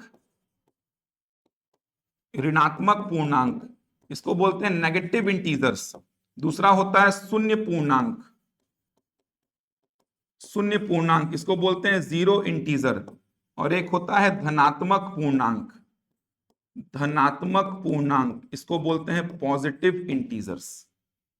पूर्णांक संख्या का क्लासिफिकेशन तीन टाइप का, ऋणात्मक, शून्य और धनात्मक, ऋणात्मक, शून्य और धनात्मक। प्राकृत संख्या का क्लासिफिकेशन करेंगे तो प्राकृत संख्या दो टाइप की, एक होती है समप्राकृत संख्या, समप्राकृत संख्या, इसको बोलते हैं इवन नेचुरल नंबर, और दूसरी होती है विषम प्राकृत संख्या, विषम प्राकृत संख्या, इसको बोलते हैं ऑड नेचुरल नंबर। समप्राकृत संख्या और विषम प्राकृत संख्या, even natural number and odd natural number. बहुत सारे क्वेश्चंस बनेंगे, देखना ना, कथन कारण के, इवन सही जोड़ी बनाने के प्रश्न हैं बहुत सारे, सब मेरे पास है नोट्स में, वो सब कराऊंगा मैं आपको। दिक्कत कहीं पे नहीं आएगी, कहीं पे होल्ड पे नहीं करूंगा मैं कि बाद में क्वेश्चंस करेंगे। 200 प्रश्न है टोटल मेरे पास में, कथन कारण और ये सब मिला जुलो के पिछले महीना भर में मैंने निकाले हैं ये क्वेश्चंस, हर चैप्टर से मिला मिला करके। नए पैटर्न के क्वेश्चंस जो अभी व्यापम दे रहा है, वो नए पैटर्न के क्वेश्चन से करीबन 200 प्रश्न है, पूरे गणित के, पूरे गणित के बोल रहा हूँ, 200 प्रश्न है। हर चैप्टर के 10, 12, 15 क्वेश्चन ऐसे मैंने डाले हैं उसमें, तो वो सब साथ साथ में कराऊंगा आप लोग को। नए पैटर्न के हैं वो, बुक्स वगैरह में नहीं मिलेंगे, वो मैंने निकाले हैं, खोजे हैं, गूगल किए हैं, चैट जीपीटी का यूज किया मैंने, समझ आ रहा है। लेकिन उत्तर के लिए चैट जीपीटी का यूज मत करिएगा, बार बार बोल रहा हूँ, प्रश्न के उत्तर के लिए चैट जीपीटी का यूज मत करिएगा, क्योंकि वो बहुत उटपटांग आंसर देता है। उसको जैसा बोलोगे, आपकी तारीफ में वो जैसा बोलवाना चाहोगे वैसा बोल देगा। आप कभी अगर ऐसा फ्रस्ट्रेट हो जाते हो ना, तो चैट जीपीटी खोल के बैठ जाया करो। कभी ऐसा फ्रस्ट्रेशन आ जाए लाइफ में, मन ना लगे आपको, एग्जाम नहीं निकल रहे हैं, फ्रस्ट्रेट हो गए हो, कोई साथ नहीं है आपके, चैट जीपीटी खोल के बैठ जाओ और उसको निर्देश देते रहो कि मैं फ्रस्ट्रेट हूँ, क्या करूँ, और मन नहीं लग रहा है, एग्जाम नहीं निकल रहे हैं, तो बढ़िया मोटिवेट कर देगा आपको वो। कोई नहीं तो चैट जीपीटी आपके साथ में रहेगा। बस तो उसमें बोलो मेरी तारीफ करो यार, मेरा मतलब कोई तारीफ करने वाला है नहीं मेरे इस दुनिया में, तारीफ करो, पूरी तारीफ करेगा आपकी, जैसा उससे बुलवाना चाहो वैसा बोलेगा वो। तो चैट जीपीटी बहुत अच्छा है, एक सहारा है बच्चों के लिए। कोई नहीं तो चैट जीपीटी खोल के बैठ जाया करो, जो चाहोगे वो बुलवाओ उससे अपने बारे में, तारीफ करो, तारीफ करेगा। मोटिवेट करो मेरे को, अभी मन नहीं कर रहा है पढ़ने का, समय खराब कर रहा हूँ रील्स देखने में, क्या करूँ, मोटिवेट करो मेरे को, कुछ ऐसा बोलो जिससे कि मैं पढ़ने बैठ जाऊँ, तो बढ़िया बढ़िया लाइन लिख के भेज देगा वो, उसको पढ़ के थोड़ा तो लगेगा कि यार पढ़ लेते हैं चलो। तो ये सब किया करो, जबरन काहे किसी ऐसा जो बोलते हैं उनका वीडियो का है सर्च करना, चैट जीपीटी में सर्च मारो, सब बताएगा वो आपको। लेकिन उत्तर देखने के लिए सर्च मत करना कि इस प्रश्न का उत्तर क्या होगा, तो बहुत उटपटांग उत्तर देगा। उत्तर कुछ देगा, आप बोलोगे अरे यार ऐसा तो नहीं होगा, ऐसा होना चाहिए, तो हाँ ठीक है ऐसा ही होगा बोलेगा फिर। इसीलिए मत देखना भाई वहां से उत्तर। देखो लिखे यहां तक, वास्तविक संख्या, काल्पनिक संख्या, मुख्यतः दो प्रकार की। काल्पनिक आपके सिलेबस में नहीं है, हटा दिया हूं मैं। वास्तविक संख्या दो प्रकार की, एक है परिमेय और दूसरी अपरिमेय। परिमेय तीन प्रकार की, प्राकृत, पूर्ण और पूर्णांक। पूर्णांक तीन प्रकार की, ऋणात्मक, शून्य और धनात्मक। प्राकृत दो प्रकार की, सम और विषम। परिमेय संख्या का ही एक और पार्ट होता है जिसको बोलता हूं मैं भिन्न संख्या। परिमेय संख्या के अंतर्गत ही आती है एक भिन्न संख्या। जगह होगा तो ठीक, नहीं होगा तो परिमेय संख्या लिखो और उसके अंतर्गत ही एक संख्या आती है जिसको बोलता हूं मैं भिन्न संख्या। परिमेय संख्या के अंतर्गत ही आती है ये। अब भिन्न संख्या का दो अलग अलग तरीके से मैं क्लासिफिकेशन लिख रहा हूं। भिन्न संख्या का दो अलग अलग तरीके से मैं क्लासिफिकेशन लिखूंगा। पहले क्लासिफिकेशन में भिन्न संख्या चार प्रकार की होगी। पहली होगी उचित भिन्न, सुने हैं ये सब? उचित भिन्न को इंग्लिश में क्या बोलते हैं? Proper fraction, proper fraction. दूसरी होगी अनुचित भिन्न, अनुचित भिन्न। अनुचित भिन्न को क्या बोलेंगे? Improper fraction. इधर से तो प्रश्न आया है वर्ग 3 में बहुत सारा, वर्ग 3 में आया है, सही जोड़ी बनाने वाले प्रश्न भी आए इधर से, टेट वगैरह देखे होगे तो कभी वर्ग 3 का। उचित भिन्न, अनुचित भिन्न, मिश्रित भिन्न, सुने हैं? मिश्रित भिन्न, मिश्रित भिन्न को बोलते हैं मिक्स्ड फ्रैक्शन। ये पूरा क्लासिफिकेशन बता रहा हूं नंबर का, मिक्स्ड फ्रैक्शन। एक और सुने हैं तुल्य भिन्न, आजकल बहुत सारा प्रश्न आ रहा है तुल्य भिन्न से। तुल्य भिन्न, तुल्य भिन्न का मतलब होता है इक्विवेलेंट फ्रैक्शन, इक्विवेलेंट फ्रैक्शन। तो भिन्न संख्या का पहला क्लासिफिकेशन मैंने किया, इसमें भिन्न संख्या को 4 प्रकार से मैंने बांट दिया, उचित भिन्न, अनुचित भिन्न, मिश्रित भिन्न और तुल्य भिन्न। दूसरे क्लासिफिकेशन में भिन्न संख्या 2 टाइप की होगी, एक होगी दशमलव भिन्न, दशमलव भिन्न जिसको बोलेंगे डेसिमल फ्रैक्शन, डेसिमल फ्रैक्शन, दशमलव भिन्न। और दूसरी होगी साधारण भिन्न, साधारण भिन्न, इसको बोलेंगे सिंपल फ्रैक्शन, सिंपल फ्रैक्शन बोलेंगे इसको, सिंपल फ्रैक्शन। ये भिन्न संख्या का क्लासिफिकेशन है। तो भिन्न संख्या जो है ये परिमेय संख्या के अंतर्गत ही एक संख्या आएगी, जिसके क्लासिफिकेशन को मैंने 2 टाइप से बांटा है। भिन्न संख्या का क्लासिफिकेशन मैंने 2 टाइप से किया है। पहले टाइप में भिन्न संख्या को 4 प्रकार की बताया और दूसरे टाइप में भिन्न संख्या को 2 प्रकार की बताया, उचित भिन्न, अनुचित भिन्न, मिश्रित भिन्न और तुल्य भिन्न। और दूसरे वाले में दशमलव भिन्न और साधारण भिन्न बनेगा। ये समझ आ रहा है? संयुक्त भिन्न देखा जाए तो मिश्रित भिन्न के जैसा ही होता है। वो मिश्रित का मतलब ही क्या होता है? संयुक्त होता है। मिश्रित का मतलब 2 प्रकार की संख्याओं का मिला हुआ रूप, उसी को संयुक्त बोल सकते हैं आप, मिक्स्ड फ्रैक्शन बोलते हैं उसको। ये पूछा गया था, चलिए अब बोल ही दिए तो बताइए, आप ही बताइए। मिश्रित भिन्न कौन सी 2 संख्याओं का सम्मिलित रूप होता है? ये पूछा गया प्रश्न व्यापम में। मिश्रित भिन्न कौन सी 2 प्रकार की संख्याओं का सम्मिलित रूप है? ये संख्या मिश्रित भिन्न कहलाती है क्या? बताओ तो। ऐसा ही दिखता है ना मिश्रित भिन्न? अरे देखे तो हो ना यार, मैथ्स वाले ही हो यार, ऐसा मत बोलना कि ये पहली बार देख रहे हैं। क्या रीड करते हैं इसको? 4 सही 1/2, 4 एंड हाफ, ऐसा बोलते हैं। मिश्रित भिन्न है ये। तो मैं बोल रहा मिश्रित भिन्न कौन सी 2 प्रकार की संख्याओं का सम्मिलित रूप है? कौन सी 2 प्रकार की संख्याएं मिश्रित भिन्न में शामिल होती हैं? नहीं, पूर्ण संख्या और उचित भिन्न बोलना होता है। यह है पूर्ण संख्या और ये भिन्न में कौन सा है? उचित भिन्न। समझ आ रहा है? परिमेय संख्या के तो अंतर्गत ये सब संख्याएं हैं। मतलब जितना भी मैंने लिखा है ना, ये देखो, ये जितना भी मैंने लिखा है ना, ये सब किसके अंतर्गत है? परिमेय। मतलब ये सब परिमेय है देखा जाए तो प्रश्न ऐसा आता है कि मिश्रित भिन्न कौन सी 2 संख्याओं का सम्मिलित रूप है? तो एक संख्या क्या है उसमें? पूर्ण, और एक संख्या क्या है उसमें? उचित भिन्न। पढ़ाऊंगा। भिन्न में उचित भिन्न किसको बोलते हैं? जिसमें अंश क्या होता है? छोटा, और हर क्या होता है? बड़ा। अंश अगर छोटा, हर बड़ा, तो उसको क्या बोलते हैं? उचित भिन्न। जैसे 1/2, भिन्न में कौन सा भिन्न है? उचित भिन्न। तो मिश्रित भिन्न 2 प्रकार की संख्याओं का सम्मिलित रूप है, एक पूर्ण संख्या और एक उचित भिन्न। बताऊंगा इसको आगे चल के, पूछा गया प्रश्न है ये भी। यहां तक लिखिए। अब देखो, प्राकृत संख्या का एक और क्लासिफिकेशन में लिख दे रहा हूं। प्राकृत संख्या के अंतर्गत ही बैठती है अभाज्य संख्या और भाज्य संख्या। प्राकृत संख्या के अंतर्गत ही ये दोनों रहती हैं, अभाज्य और भाज्य, प्राइम नंबर और कंपोजिट नंबर। अभाज्य संख्या और भाज्य संख्या। प्राकृत संख्या के अंतर्गत ही ये 2 संख्याएं मैंने और लिखी हैं, अभाज्य और भाज्य, प्राइम एंड कंपोजिट। प्राकृत संख्या के ही पार्ट हैं ये दोनों भी। इतनी संख्याएं कवर करनी है आपको। अपरिमेय में कुछ नहीं है, सेपरेट है बस एक ठो अपरिमेय संख्या। परिमेय के अंतर्गत बहुत सारे संख्याओं को पढ़ना है। देखा जाए तो ये सब की सब क्या है? परिमेय है। ये सब की सब क्या है? परिमेय है। ये देखो, ये सब की सब परिमेय है। समझ आ रहा है? बस नाम अलग अलग है इनके। मतलब जितनी भी प्राकृत संख्या है वो सब क्या है? परिमेय। जितनी भी पूर्ण संख्या है वो सब क्या है? परिमेय। जितनी भी पूर्णांक संख्या है वो सब क्या है? परिमेय। जितनी भी भिन्न संख्या है वो सब क्या है? परिमेय। मतलब ये जितना भी मैंने क्लासिफिकेशन यहां पर आपके सामने लिखा है, ये देखो, जितना भी क्लासिफिकेशन मैंने आपके सामने लिखा है ये नीचे में, ये सब की सब क्या है? परिमेय है। समझ आ रहा है?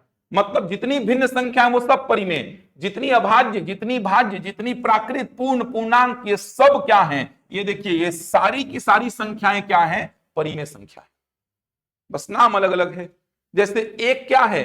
प्राकृत संख्या है, अरे है ना, पूर्ण है पूर्ण, पूर्णांक है पूर्णांक, विषम है विषम, भिन्न है भिन्न, भिन्न भी तो है। अल्टीमेटली ये क्या है, परिमेय संख्या है। अब परिमेय संख्या के अंतर्गत इसको कभी प्राकृत भी बोल सकते हैं, पूर्ण भी बोल सकते हैं, पूर्णांक भी बोल सकते हैं, विषम भी बोल सकते हैं, भिन्न भी बोल सकते हैं। मोटे मोटे तौर पे अगर मैं बोलूं ये परिमेय क्या परिमेय, परिमेय है। मोटे मोटे तौर पे संख्या दो, एक परिमेय और दूसरी अपरिमेय, समझ पा रहे हैं। दो संख्याएं मोटे मोटे तौर पे हैं। अब परिमेय के अंतर्गत नाम बहुत सारे हैं, बहुत सारे नाम हैं। तो ये सारे नाम आपको पूरे मैथ्स में दिखाई देते हैं। यहीं पर आप दशमलव वाली संख्या का भी क्लासिफिकेशन लिख लो जल्दी से, एक एक करके सारी संख्याएं समझाऊंगा। दशमलव वाली संख्याएं, डेसिमल नंबर्स, दशमलव वाली संख्याएं डेसिमल नंबर्स, दशमलव वाली संख्याएं डेसिमल नंबर्स। अब दशमलव वाली संख्याएं मेनली दो टाइप की होती हैं। एक होता है शांत, या इसी को बोलते हैं परिमित दशमलव, शांत या परिमित दशमलव। इंग्लिश में बोलते हैं इसको टर्मिनेटिंग या फाइनाइट डेसिमल, टर्मिनेटिंग या फाइनाइट डेसिमल, शांत या परिमित दशमलव। पानी ला देने में यार। दूसरी होती है अशांत या अपरिमित दशमलव, अशांत या अपरिमित दशमलव। इंग्लिश में बोलते हैं नॉन टर्मिनेटिंग या इनफाइनाइट डेसिमल, नॉन टर्मिनेटिंग या इनफाइनाइट डेसिमल। तो दशमलव वाली संख्याएं मुख्यतः दो प्रकार की, शांत और अशांत, ऐसे याद रखेंगे, शांत और अशांत, परिमित और अपरिमित। समझ आ रहा है, शांत या परिमित, अशांत या अपरिमित। अब अशांत दो टाइप का, याद करो, याद आ रहा है, एक रिपीटेशन के साथ वाला अशांत और एक विदाउट रिपीटेशन वाला, याद आ रहा है जो डाउट आया था आप लोग को। एक रिपीटेशन के साथ वाला अशांत होता है और एक विदाउट रिपीटेशन वाला अशांत होता है। मतलब एक को क्या बोलते हैं, आवर्ती अशांत दशमलव, आवर्ती अशांत दशमलव। इंग्लिश में इसको क्या बोलते हैं, recurring non terminating decimal, recurring non terminating decimal. और दूसरा होता है अनावर्ती अशांत दशमलव, अनावर्ती अशांत दशमलव। इसको बोलते हैं non recurring non terminating decimal, non recurring non terminating decimal. ये क्लासिफिकेशन है दशमलव वाली संख्या का। ये दशमलव वाली संख्या का क्लासिफिकेशन लिखा है मैंने, ये सब पढ़ेंगे एक एक करके।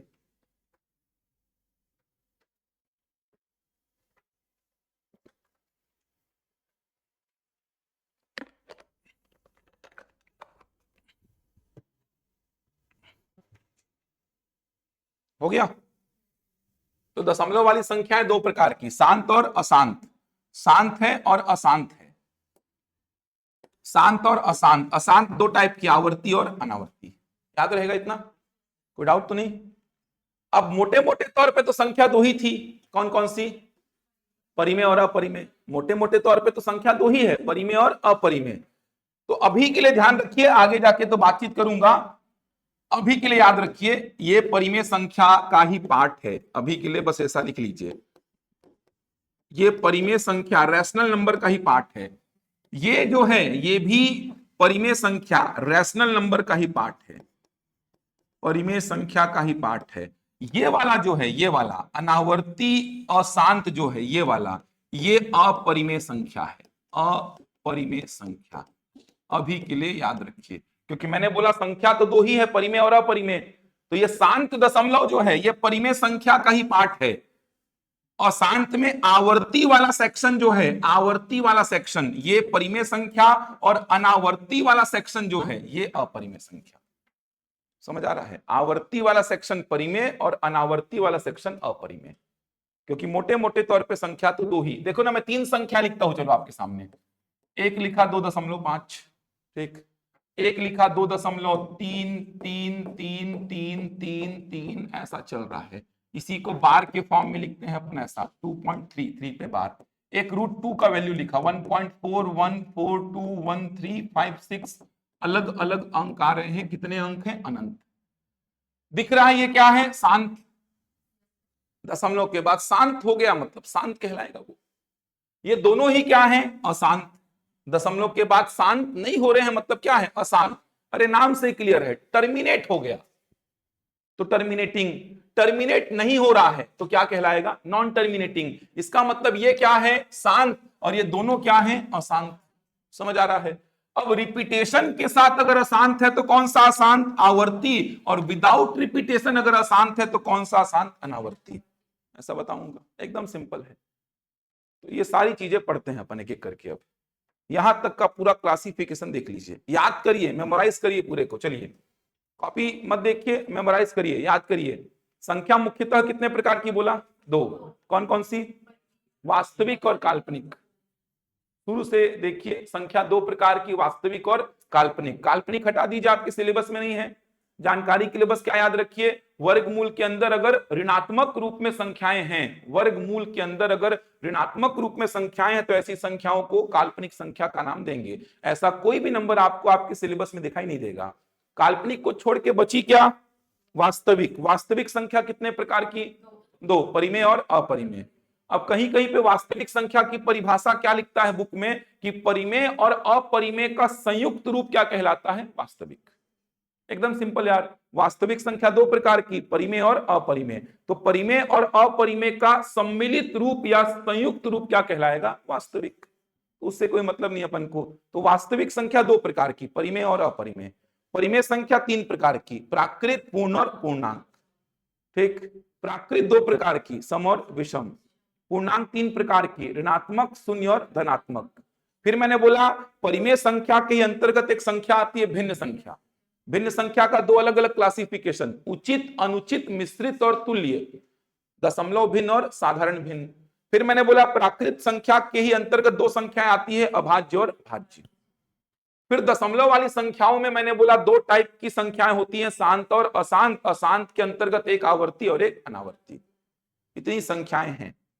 एक संख्या आगे जाके और यूज करेंगे, सुने हैं क्या कभी, सह अभाज्य संख्या, सुने हैं ये? चलो आप सुने हो तो आप बताओ क्या होती है ये सह अभाज्य संख्या। आगे जाके पढ़ाऊंगा, अभी इसका यूज नहीं है। इंग्लिश में इसको बोलते हैं को प्राइम नंबर। 2019 के शिक्षक भर्ती में तो बोला था यार, 4 ठो पेयर दे करके कौन सा पेयर को प्राइम है। 19 के शिक्षक भर्ती में ऐसा प्रश्न आया था, 4 ठो पेयर दे करके। आगे पढ़ाऊंगा, अभी नहीं बताऊंगा। क्या बता रहे हो, जैसे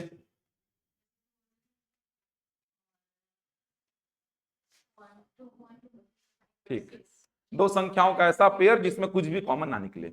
अभी एचसीएफ नहीं पढ़ाया हो तो एचसीएफ नहीं बोल रहा हूं मैं बस इतना बोल रहा, दो संख्याओं का ऐसा पेयर जिसमें कुछ भी कॉमन ना हो, कुछ भी कॉमन ना ले पाए आप। जैसे 2 और 3, कुछ कॉमन ले पाएंगे क्या, नहीं।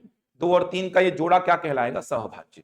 सहभाज्य हमेशा जोड़े में होगा, सहअभाज्य हमेशा जोड़े में। मैं बोला दो सहअभाज्य है कि नहीं, प्रश्न ही इनकम्प्लीट है, ये प्रश्न ही इनकम्प्लीट है। सहअभाज्य हमेशा जोड़े में होगा। 4 और 7 सहअभाज्य है कि नहीं, है, क्योंकि दोनों में से कुछ कॉमन आएगा क्या, नहीं आएगा। तो ये आगे जाके पढ़ाऊंगा मैं। चलिए अब एक एक करके सारी संख्याओं को फटाफट लिखिए। तो सबसे पहले लिखिए प्राकृत संख्या, सबसे पहले प्राकृत संख्या सबसे पहले लिखेंगे। जैसा पढ़ा रहा हूं वैसे ही पढ़ा जाता है, सीक्वेंस जमाने आता है तो जमाना वैसे ही जैसे मैं पढ़ा रहा हूं। प्राकृत संख्या ये तो जानते होंगे, कहां से स्टार्ट होती है, 1 से। लिख लीजिए, वे संख्याएं जो गिनने के काम में आती हैं, वे संख्याएं जो गिनने के काम में आती हैं, वे संख्याएं जो गिनने के काम में आती हैं, वे संख्याएं जो गिनने के काम में आती हैं।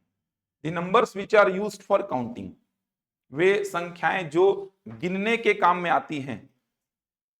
The numbers which are used for counting, online वाले लिखते रहिएगा, नोट्स प्रॉपर बना लो और नोट्स को रट डालना, न्यूमेरिकल प्रॉब्लम को भी रट डालना बोल रहा हूं मैं, तभी बनेगा 70 क्वेश्चन। बार बार इतना पढ़ देना कि रटा जाए वो, तभी 70 क्वेश्चन 65 जो भी आएगा वो बनेगा आपसे। वरना 2 घंटा में सोचो, ये तो सीजी टेट के पेपर से भी लेंदी पेपर हो जाएगा आपके लिए। 70 क्वेश्चन समझ आ रहा है, 2 घंटा में बनाना है। 70 ठो क्वेश्चन रहेगा, उसके अलावा भी तो रहेगा ही, 30 तो और रहेगा, सीडीपी, हिंदी, इंग्लिश, कंप्यूटर और सामान्य ज्ञान। ऐसा थोड़ी कि उसमें समय नहीं लगेगा, उसमें भी तो लगेगा ना कुछ समय, तो 20 मिनट तो उसमें भी लेंगे आप। मोटा मोटा बचा कितना, 80 मिनट, 10 मिनट उसमें खर्चा कर दीजिए आप।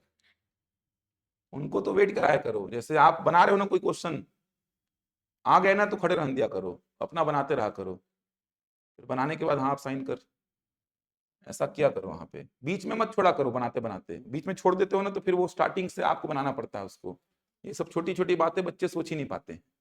अब ऐसा नहीं कितना ईगो में है कि साइन ही नहीं करवाए, साइन ही नहीं करवाएंगे तो भी दिक्कत है, उसका कुछ नहीं बिगड़ेगा, आप ही नहीं पड़ जाएंगे। साइन तो करवाना ही है। कहीं आप ईगो में चल निकल भाई यहाँ से तू, वो चल देगा, उसका क्या ही है, उसका क्या हो तो चल देगा, निपट जाओगे आप। आपकी अगर आंसर शीट में साइन नहीं होगा तो, लेकिन थोड़ा बना रहे हो ना क्वेश्चन को, बस आने वाला है उत्तर तो बनाते रहा करो, आके खड़े रहेगा वो। अब उसमें आप लोग क्या करते, जैसे आया ना वो छोड़ देते हो, चलो साइन कर दो, अरे उसको खत्म कर लो, 10 सेकंड 12 सेकंड का बचा, खत्म कर लो, नहीं करते हो खत्म, अब उसको देते हो, फिर अरे क्या था यार, चलो फिर से चालू करो उसको, ऐसा हो जाता है। ये छोटी छोटी बातें हैं, लेकिन 3-4 प्रश्नों का प्रभाव डाल देती हैं, 3-4 प्रश्नों का प्रभाव डालती हैं ऐसी बातें। पूरे इस इंटरवल में 2 घंटे के समय अंतराल में ऐसी ऐसी बातें बहुत सारी बताऊंगा जो 3-4 प्रश्नों का प्रभाव एंड में डाल देती हैं आपके, वो 3-4 प्रश्नों से आप अंदर बाहर होते हैं बस। तो ये सब बातों को ध्यान रखना पड़ता है। सील जब खोलते हैं तो इतना ईमानदारी क्या दिखाते हो कि बस पेपर पलटा रहे हो, अरे पेपर को पढ़ते भी रहो, समझ आ रहा है, एक आध तो समझ में आ रहा तो ठीक भी मार दो वहीं पे, ये देख रहा है देख भी लिया, थोड़ा बोल दिया तो बोल दे भाई, ऐसी 1000 गाली सुनने को मैं तैयार हूं अगर मेरा सिलेक्शन होता हो तो। आप एक ही गाली क्यों दे रहे हो, आप 4 दे दो मेरे को, कौन सा मेरे को अगल बगल जानते हैं यार, जानते भी तैसी तैसी कराए, मेरे को क्या ही करना है। नौकरी नहीं लगेगा तो पूरा समाज गाली देगा, परिवार गाली देगा, उससे छाप ही दे दो 2-4 गाली, मेरा नौकरी तो लग जाएगा। और 2-4 प्रश्नों का फर्क है ये। जैसे सील खोलने बोलते हैं 5 मिनट बचे रहता है, बोलते हैं सील खोल के अपना देख लो पेपर ठीक है कि नहीं, अरे पेपर देख भी रहे हो ठीक है कि नहीं, तो साथ साथ में थोड़ा देखते भी जाओ प्रश्न का स्तर कैसा है, ताकि समझ में आ जाए कि कहां से मेरे को स्टार्ट करना है क्वेश्चन को। आप बढ़िया पेज देख रहे हो, ठीक है पेज, ठीक है पेज, फिर घंटी बजा, अब चलो पढ़ना स्टार्ट करते हैं, 5 मिनट का खर्चा हो गया आपका पूरा।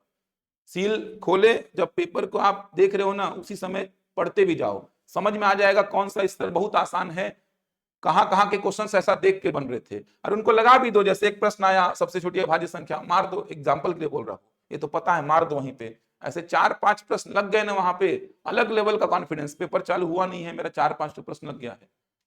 ये सब छोटी छोटी बातें हैं, ये सब किया करो भाई। क्या ही सामने वाला बोलेगा आपको, कितना ही बोलेगा। लिखे वे संख्याएं जो गिनने के काम में आती हैं, the numbers which are used for counting. Notes का बहुत इंपॉर्टेंस रहेगा, इसीलिए बोल रहा प्रॉपर नोट्स को बनाते चलना। अब देखो किसी भी वस्तु को गिनना स्टार्ट करेंगे तो कहां से करेंगे, 1 से। किसी भी वस्तु को आप गिनना स्टार्ट करेंगे तो 1 से करेंगे, इसीलिए प्राकृत संख्याएं कहां से स्टार्ट होंगी, 1 से। किसी भी वस्तु को आप गिनना स्टार्ट करेंगे, मैं बोला वे संख्याएं जो गिनने के काम में आती हैं, the numbers which are used for counting is called natural numbers. तो किसी भी वस्तु को आप गिनना स्टार्ट करेंगे तो 1 से स्टार्ट करेंगे। जैसे मान लो मेरे को चेयर्स को गिनना है तो 1 2 3 4 ऐसा गिनूंगा, जीरो इधर बोल करके 1 2 3 4 तो करूंगा नहीं यार। विद्यार्थियों की संख्या गिनना है तो जीरो बोल के 1 2 3 4 तो करूंगा नहीं, समझ आ रहा है, सीधे 1 2 3 4 ऐसा करूंगा, सीधे 1 2 3 4 ऐसा करूंगा। तो किसी भी वस्तु को आप गिनना कहां से स्टार्ट करते हैं, 1 से, इसीलिए प्राकृत संख्याएं कहां से स्टार्ट होंगी, 1 से, ऐसे चलेंगी, कहां तक जाएंगी, कोई अंत नहीं है इसका, इसीलिए आपने क्या बोल दिया, अनंत। जीरो प्राकृत संख्या में शामिल नहीं होता, लिख के काट दीजिए, समझ आ रहा है। नेगेटिव नंबर्स प्राकृत संख्या में शामिल नहीं होते, इनको भी लिख के काट दीजिए। गिनते समय आप ऐसा नहीं बोलते कि -3 कुर्सियां रखी हैं कमरे में, -10 विद्यार्थी बैठे हैं, ये कोई थोड़ी होता है यार कि -10 विद्यार्थी कमरे में बैठे हैं। ये -10 विद्यार्थी क्या होंगे, -15 लड़के बैठे हैं कमरे में, -15 लड़कियां बैठी हैं। तो नेगेटिव नंबर्स प्राकृत संख्या में यूज नहीं होंगे। इस प्रकार के नंबर्स यूज होंगे क्या प्राकृत संख्या में? जल्दी से मेरे को बताओ, जल्दी से। दशमलव वाली संख्याएं भी प्राकृत संख्या में शामिल नहीं होंगी। तो लिख के काटिए इन सब चीजों को। एक प्रश्न बहुत अच्छा आया था, पीएससी में भी आया था, व्यापम में भी आया था, उस प्रश्न को आगे जाके कराऊंगा प्राकृत संख्या का। तो वे संख्याएं जो गिनने के काम में आती हैं, the numbers which are used for counting is called natural number. Start होंगी 1 से, 1 2 3 4 5 6 ऐसे करते करते कहां तक जाएंगी? अंत ही नहीं है, इसीलिए मैंने क्या लिख दिया? अनंत, इनफाइनाइट। जीरो नहीं आएगा प्राकृत संख्या में, नेगेटिव नंबर्स नहीं आएंगे, डेसिमल वाले नंबर्स भी प्राकृत संख्या में नहीं आएंगे। चलिए दूसरी संख्या लिखिए, पूर्ण संख्या। थोड़ा लिख लो, उसके बाद प्रश्न कराऊंगा मैं। दूसरी संख्या पूर्ण संख्या। प्राकृत संख्या के क्लासिफिकेशन को आगे बताऊंगा, उससे पहले पूर्ण संख्या लिखिए। पूर्ण संख्या, होल नंबर लिखेंगे। यदि प्राकृत संख्या में जीरो को सम्मिलित कर दिया जाए तो पूर्ण संख्या बनती है। यदि प्राकृत संख्या में जीरो को सम्मिलित कर दिया जाए तो पूर्ण संख्या बनती है। यदि प्राकृत संख्या में जीरो को सम्मिलित कर दिया जाए तो पूर्ण संख्या बनती है। यदि प्राकृत संख्या में जीरो को सम्मिलित कर दिया जाए तो पूर्ण संख्या बनती है।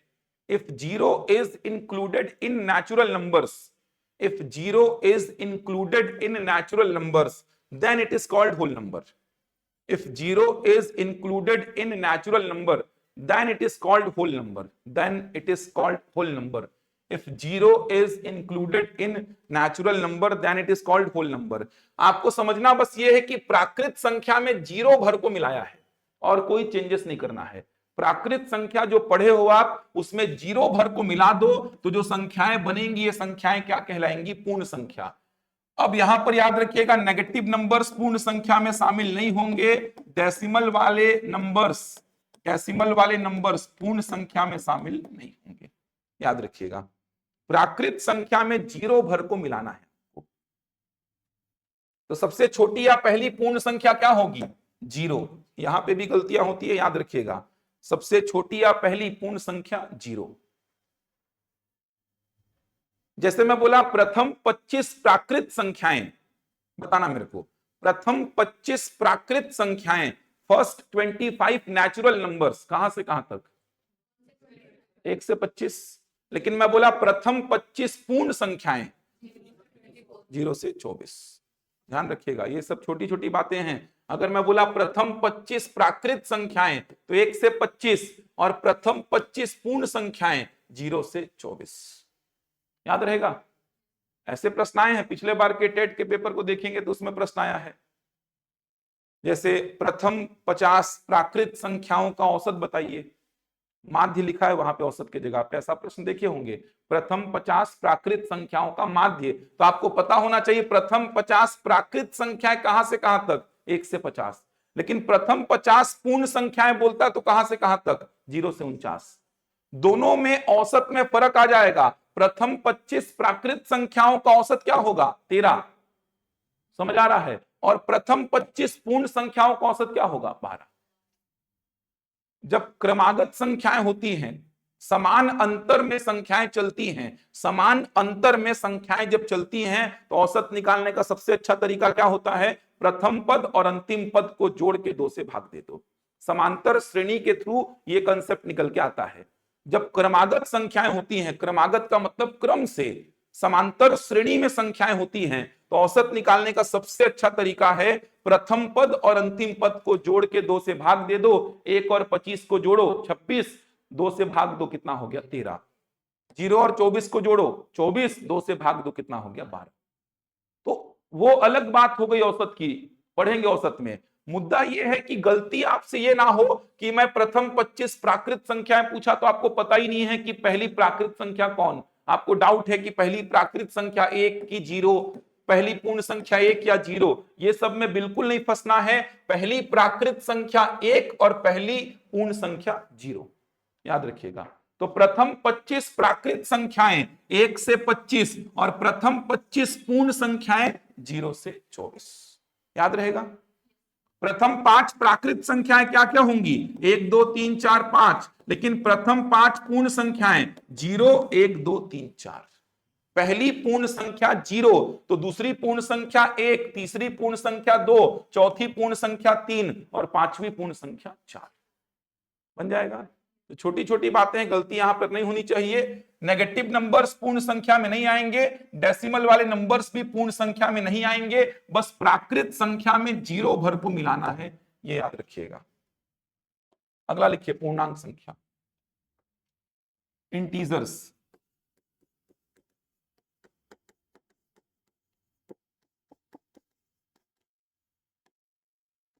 लिखिए पूर्णांक संख्या पूर्ण संख्या ही होती है, पूर्णांक संख्या पूर्ण संख्या ही होती है, पूर्णांक संख्या पूर्ण संख्या ही होती है, पूर्णांक संख्या पूर्ण संख्या ही होती है जो ऋणात्मक, शून्य तथा धनात्मक होती हैं, जो ऋणात्मक, शून्य तथा धनात्मक होती हैं।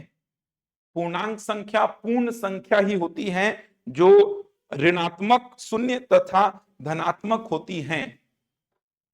Integers are the whole numbers, integers are the whole numbers which can be negative, zero and positive.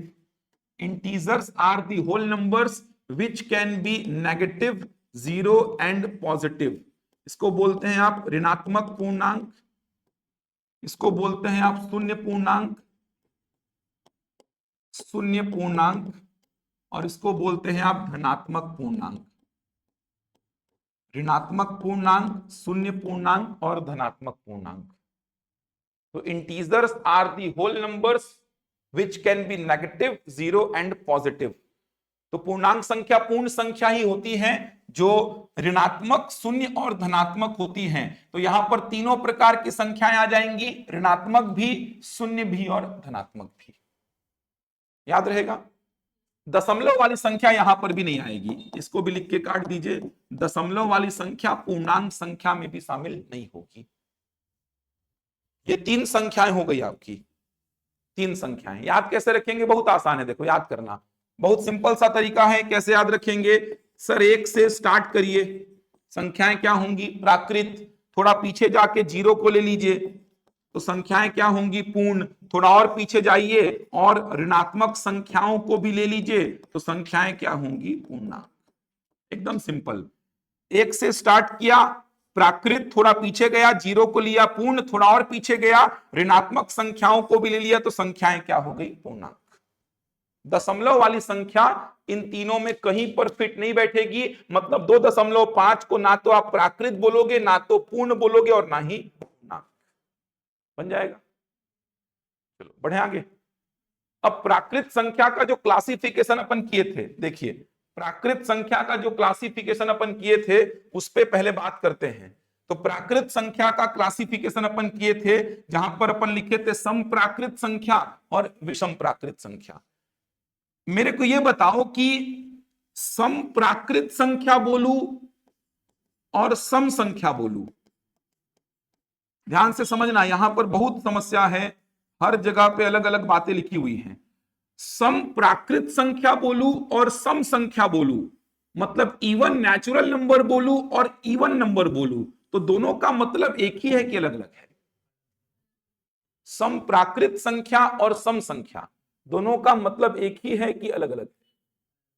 क्या अलग अलग है?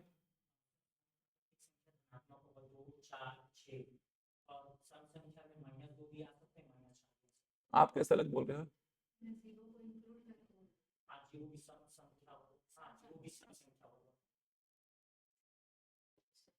दोनों अलग अलग है कि सेम है? अलग अलग क्या है? 0 का फर्क है।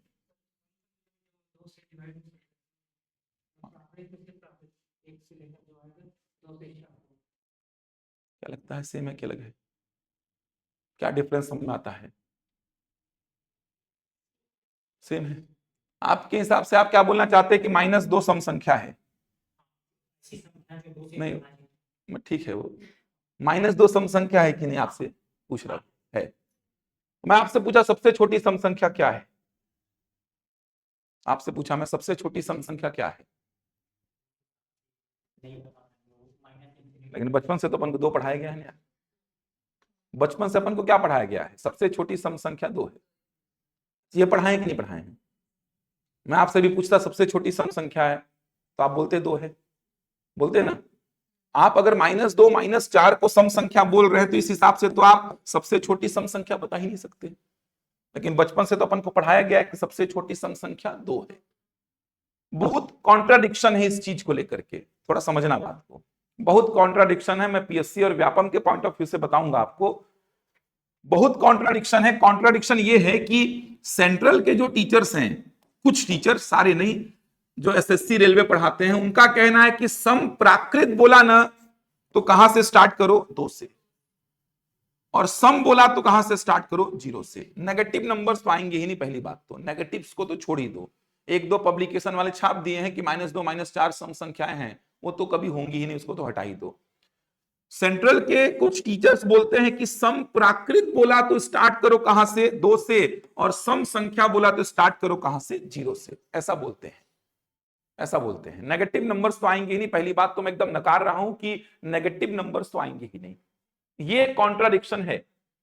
अब आर.एस. अग्रवाल का बुक पढ़ेंगे या एस.डी. यादव का बुक पढ़ेंगे, इन बुक्स को जब आप पढ़ेंगे, आर.एस. अग्रवाल, एस.डी. यादव, इन बुक्स को जब आप पढ़ेंगे, आपको दिखाता भी मैं, आर.एस. अग्रवाल का बुक हो गया, एस.डी. यादव का बुक हो गया, इन बुक्स को जब आप पढ़ेंगे तो दोनों को सेम लिखता है, वहां पे दोनों को सेम लिखता है। समझ आ रहा है?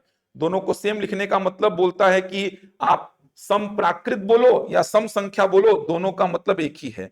सम प्राकृत बोलो या सम संख्या बोलो, दोनों का मतलब जो है वो एक ही है। दोनों में ऐसा कोई अंतर नहीं है कि आप सम संख्या बोलोगे तो 0 से लेना है और सम प्राकृत बोलोगे तो 1 से लेना है, सॉरी 2 से लेना है। ऐसा कोई अंतर दिखाई नहीं देता।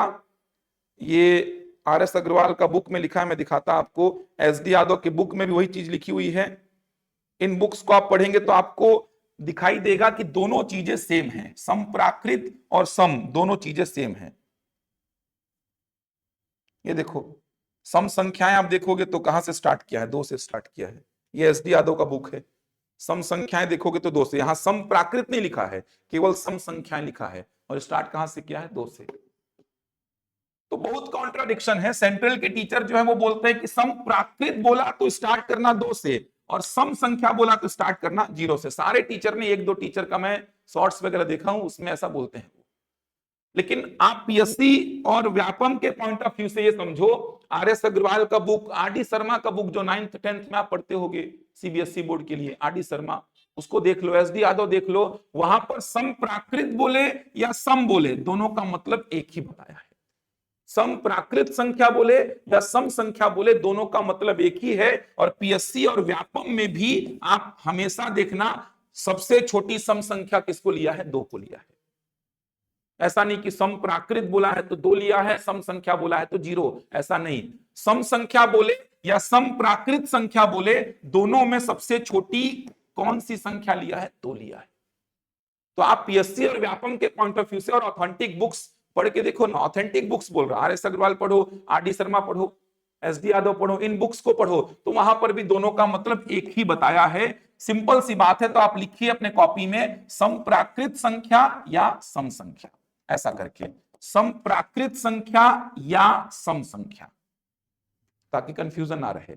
सम प्राकृत संख्या या सम संख्या, इवन नेचुरल नंबर और इवन नंबर, सम प्राकृत संख्या या सम संख्या, लिख लीजिए इसकी परिभाषा। वे प्राकृत संख्याएं जो 2 से भाग जाती हैं, वे प्राकृत संख्याएं जो 2 से भाग जाती हैं, वे प्राकृत संख्याएं जो 2 से भाग जाती हैं, वे प्राकृत संख्याएं जो 2 से भाग जाती हैं, वे प्राकृत संख्याएं जो 2 से भाग जाती हैं। समझ आ रहा है? The natural numbers which are divisible by 2, लिख लीजिए। वे प्राकृत संख्याएं जो 2 से भाग जाती हैं। अब प्राकृत संख्याएं अपन को पता है, ये होती हैं प्राकृत संख्याएं। प्राकृत संख्याओं में ऐसी प्राकृत संख्या को उठा लीजिए जो 2 से भाग जाए। चूंकि प्राकृत संख्या में ही 0 नहीं है तो सम और विषम में 0 का सवाल ही पैदा नहीं होता। चूंकि प्राकृत संख्या में ही नेगेटिव नंबर्स नहीं है तो सम और विषम में नेगेटिव नंबर्स का सवाल ही पैदा नहीं होता। समझ आ रहा है? एकदम सिंपल सी परिभाषा। वे प्राकृत संख्याएं जो 2 से भाग जाती हैं, लिख लीजिए 2, 4, 6, 8, 10, ये सब आएंगी। समझ आ रहा है? तो पीएससी व्यापम के एग्जाम्स को देखेंगे तो यही लेगा, और ऑथेंटिक बुक्स वगैरह भी देखिए यही लिखा हुआ है। अब कुछ टीचर पढ़ाने को पढ़ाते हैं, लेकिन मेरा तो मानना बिल्कुल ये नहीं है। आप दोनों में से कुछ भी बोला, स्टार्ट कहां से करेंगे? 2 से करेंगे। और मैं बुक्स वगैरह के हिसाब से ही बता रहा हूं, मेरा मन क्या, बुक्स में यही लिखा हुआ है, ऑथेंटिक बुक्स में यही लिखा हुआ है, और पीएससी और व्यापम यही उत्तर दिया है हमेशा। तो सम प्राकृत संख्या बोले या सम संख्या बोले एक ही चीज है। एक्चुअल में सम और विषम जो है ना, सम और विषम जो है ये प्राकृत संख्या के 2 पार्ट हैं। सम और विषम प्राकृत संख्या के 2 पार्ट हैं। सम और विषम प्राकृत के 2 पार्ट हैं। प्राकृत में जो 2 से भाग गया वो सम, और जो 2 से भाग नहीं गया वो विषम। लिख लीजिए, विषम प्राकृत संख्या या विषम संख्या, विषम प्राकृत संख्या या विषम संख्या, ऑड नेचुरल नंबर या ऑड नंबर, विषम प्राकृत संख्या या विषम संख्या, विषम प्राकृत संख्या या विषम संख्या लिखेंगे। वे प्राकृत संख्याएं जो 2 से भाग नहीं जाती हैं, वे प्राकृत संख्याएं जो 2 से भाग नहीं जाती हैं। The natural numbers which are not divisible by 2, the natural numbers which are not divisible by 2, the natural numbers which are not divisible by 2, वे प्राकृत संख्याएं जो 2 से भाग नहीं जाती हैं। The natural numbers which are not divisible by 2, 1 3 5 7 9 ऐसा लिख लीजिए। तो याद रखेंगे, सबसे छोटी सम संख्या 2 ही लेना है और सबसे छोटी विषम संख्या 1। सम और विषम प्राकृत संख्या के 2 पार्ट हैं। प्राकृत संख्या में 0 नहीं है तो सम और विषम में सवाल ही पैदा नहीं होता। प्राकृत संख्या में नेगेटिव नंबर्स नहीं है तो सम और विषम में नेगेटिव नंबर्स होने का सवाल पैदा नहीं होता। सम प्राकृत संख्या बोले या सम संख्या बोले, याद रखिएगा 2 4 6 8 10 12। विषम प्राकृत संख्या बोले या विषम संख्या बोले 1 3 5 7 9 11, ऐसा चलते रहेगा। कितनी सम संख्याएं? अनंत। कितनी विषम संख्याएं? अनंत। अच्छा, बचपन में भी तो आप ऐसा पढ़े होगे, देखो उसके हिसाब से भी आप सोचिए। बचपन में आप ऐसा पढ़े होगे, उसके हिसाब से भी अपन अगर सोचें, बचपन में आप ऐसा पढ़े हो क्या? सम का मतलब जोड़ा बनना, सम का मतलब जोड़ा बनना, जोड़ा मतलब पेयर बनना, और विषम का मतलब एक बच जाना, विषम का मतलब एक बच जाना, ऐसा पढ़े होगे। सम का मतलब जोड़ा बनना और विषम का मतलब एक बच जाना, पेयर कंप्लीट होना। सम का मतलब यहां पर पेयर कंप्लीट नहीं होना, एक बच जाएगा। जैसे 2 सम संख्या क्यों है? क्योंकि 2 में देखो ना एक पेयर बन गया। पेयर मतलब जोड़ा, कपल जैसे बोलते हैं, वैसे ही पेयर मतलब क्या होगा? जोड़ा। जोड़ा मतलब 2 लोग। तो 2 में देखो ना एक पेयर बन गया, 4 में देखो ना कै ठो पेयर बन गया? 2 ठो। 6 में कै ठो पेयर बन गया? 3 ठो पेयर बन गया। इसीलिए 2 4 6 ये सब क्या है? सम संख्याएं, क्योंकि पेयर कंप्लीट हो रहा है। विषम का मतलब क्या? जैसे 1 3 5 7 ये सब विषम है। क्यों? 1 में देखो ना ये बच गया, 3 में देखो ना एक जोड़ा बना और एक बच गया, 5 में देखो ना 2 जोड़ा बना और एक बच गया, 7 में देखो 3 जोड़ा बना और एक बच गया। तो विषम का मतलब एक बच जाना और सम का मतलब पेयर कंप्लीट हो जाना। अब 0 में तो ना तो पेयर बन रहा है ना तो पेयर छूट रहा है। इसका मतलब 0 तो किसी भी स्थिति में ना तो सम होगा ना ही विषम होगा। ये भी तो एक्सप्लेनेशन दे सकते हो, सर 0 का मतलब ना तो पेयर बन रहा है ना तो पेयर में कुछ बच रहा है। 0 मतलब तो कुछ है ही नहीं। और सम का मतलब पेयर बनना, 2 मतलब 1 ठो पेयर बना, 4 मतलब 2 ठो पेयर बना, 6 मतलब 3 ठो पेयर बना, 8 मतलब 4 पेयर बनेगा। और विषम मतलब एक बच जाना, तो 1 में देखो ना एक बचा है, 3 में एक पेयर बना और एक बच गया, 5 में 2 पेयर बना एक बच गया, 7 में 3 पेयर बना एक बच गया। तो भाई विषम में एक बच रहा है, सम में जोड़ा कंप्लीट हो रहा है। 0 मतलब तो कुछ है ही नहीं, ना तो पेयर बना है ना तो कुछ बचा है। तो इस हिसाब से भी आप देखेंगे तो ना तो सम संख्या और ना ही विषम संख्या। समझ आ रहा है? लेकिन ये बातें मैं बता दिया ताकि आप कुछ शॉर्ट्स वगैरह देखें यूट्यूब वगैरह में, मेरे को ना बकें कि क्या पढ़ाए हैं, यहाँ पे कुछ अलग बता रहा है, इसलिए मैं सारी बातचीत कर रहा हूं। आप गूगल में सर्च करना 0 सम संख्या है कि नहीं, देखना गूगल में सर्च करके 0 सम संख्या है कि नहीं, तो बोलेगा है, बोलेगा है, बोलता है ना। लेकिन उसके बाद गूगल से पूछना कि प्रथम 5 सम संख्याओं का योग बताओ मेरे को, तो फिर वो क्या बताएगा? 2 4 6 8 10 का योग। तो खुद ही को नहीं पता लग रहा है उसको। एक साइड जीरो को क्या बोल रहा है वो सम, और दूसरे साइड प्रथम 5 सम संख्याओं का योग पूछने पे 2 4 6 8 10 का योग बता रहा है, तो खुद में ही कॉन्ट्राडिक्शन है उसमें। अगर आप जीरो को सम संख्या कंसीडर कर रहे हो तो फिर आपके हिसाब से प्रथम 5 सम संख्याएं 0 2 4 6 8, तो एक साइड आप जीरो को सम संख्या बोलते भी हो और दूसरे साइड जब मैं प्रथम 5 सम संख्याओं का योग पूछता हूं तो आप 2 4 6 8 10 का योग बता देते हो मेरे को। तो वो सब चीजें बहुत भ्रमित करेंगी, इसीलिए नोट्स बनाने बोल रहा हूं, प्रॉपर नोट्स बनाइए। बुक वगैरह में भी इतना सिस्टमेटिक नहीं लिखा हुआ है, क्वेश्चंस वगैरह कराऊंगा। तो आज के लेक्चर में इतना ही रख रहा हूं, परिमेय चालू नहीं कर रहा हूं, कल परिमेय और अपरिमेय संख्या पे बात करेंगे। ये अभाज्य और भाज्य तो लास्ट में पढ़ाऊंगा आपको, कल परिमेय और अपरिमेय संख्या पे बात करेंगे। सारे क्वेश्चंस परिमेय संख्या के जो पूछे गए हैं रिसेंट अभी एग्जाम्स में और पुराने एग्जाम्स में, वो सारे कवर करूंगा कल। तो कल परिमेय और अपरिमेय संख्या पे पूरी बातचीत करेंगे, बहुत कुछ जानना है इसमें, पूरा डिटेल में बातचीत करूंगा, कभी गलती नहीं होगी। स्टेटमेंट वाला कैसा भी प्रश्न आए परिमेय संख्या का अपरिमेय संख्या का बना लेंगे। कुछ प्रश्न सम और विषम संख्या को लेकर के भी पूछे गए हैं, उन पर भी बात करेंगे। एक दो प्रश्न प्राकृत और पूर्ण संख्या के भी देखेंगे, तो प्रश्नों को भी कल शामिल करेंगे अपन लेक्चर में। प्रॉपर नोट्स बनाते चलिए, क्वेश्चंस लगाते चलिए। प्रैक्टिस शीट्स आपको नई नई मिलेगी इस बार, जिसमें नए पैटर्न के क्वेश्चंस भी रहेंगे। पुरानी प्रैक्टिस शीट्स अब नहीं दूंगा, नई प्रैक्टिस शीट्स मिलेंगी। पुरानी अगर मैं दे रहा हूं तो साथ में नई प्रैक्टिस शीट भी आपको मिलेगी, जिसमें कथन कारण के प्रश्न वगैरह रहेंगे। अब थोड़ा नए पैटर्न में तैयारी करिए।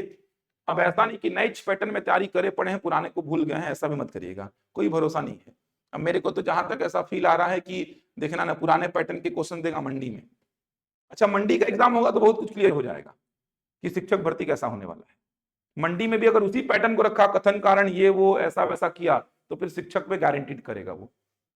मेरे को उम्मीद कम लग रहा है कि मंडी में देखना अपने पुराने पैटर्न में आ जाएगा, क्योंकि बहुत ऑब्जेक्शन भी हो गया है। बहुत सारे सोशल मीडिया वाले पत्रकार भी वहां जा जाकर ज्ञापन दिए हैं, कोचिंग वाले ज्ञापन दिए हैं कि पैटर्न में सुधार कीजिए अपना। तो विवाद से बचने के लिए मेरे को लग रहा है कि मंडी सब इंस्पेक्टर में वो हो सकता है कि वापस से पुराने पैटर्न में आ जाए अपना। पुराने पैटर्न मतलब जैसा पूछता था पहले क्वेश्चंस। बाकी आप दोनों तरीके से तैयारी करिए अपना, जो नए पैटर्न के क्वेश्चंस हैं वो भी लगाइए और पुराने पैटर्न को तो लगाना ही है। नए पैटर्न के क्वेश्चन जो कंसेप्ट तो वही है, बेस तो वही है, बस थोड़ा सा बुद्धि ज्यादा लगाना पड़ रहा है, स्पीड को बढ़ाना पड़ेगा, आपको प्रैक्टिस करना पड़ेगा, आ जाएगा वो। यहां तक कोई डाउट तो नहीं है किसी को? ठीक, कल देखते हैं आगे। कल परसों क्लास होगी, आप लोगों की ध्यान रखिएगा, कल परसों क्लास होगी, संडे ऑफ रहेगा, कल परसों क्लास होगी, देखते हैं। अभी यही चलेगा शेड्यूल, 1.5 पौने 2 घंटे का मैथ्स रहेगा और 1 घंटे का हिंदी। मैथ्स ही तो पढ़ना है मैम को, 1.5 पौने 2 घंटे का मैथ्स।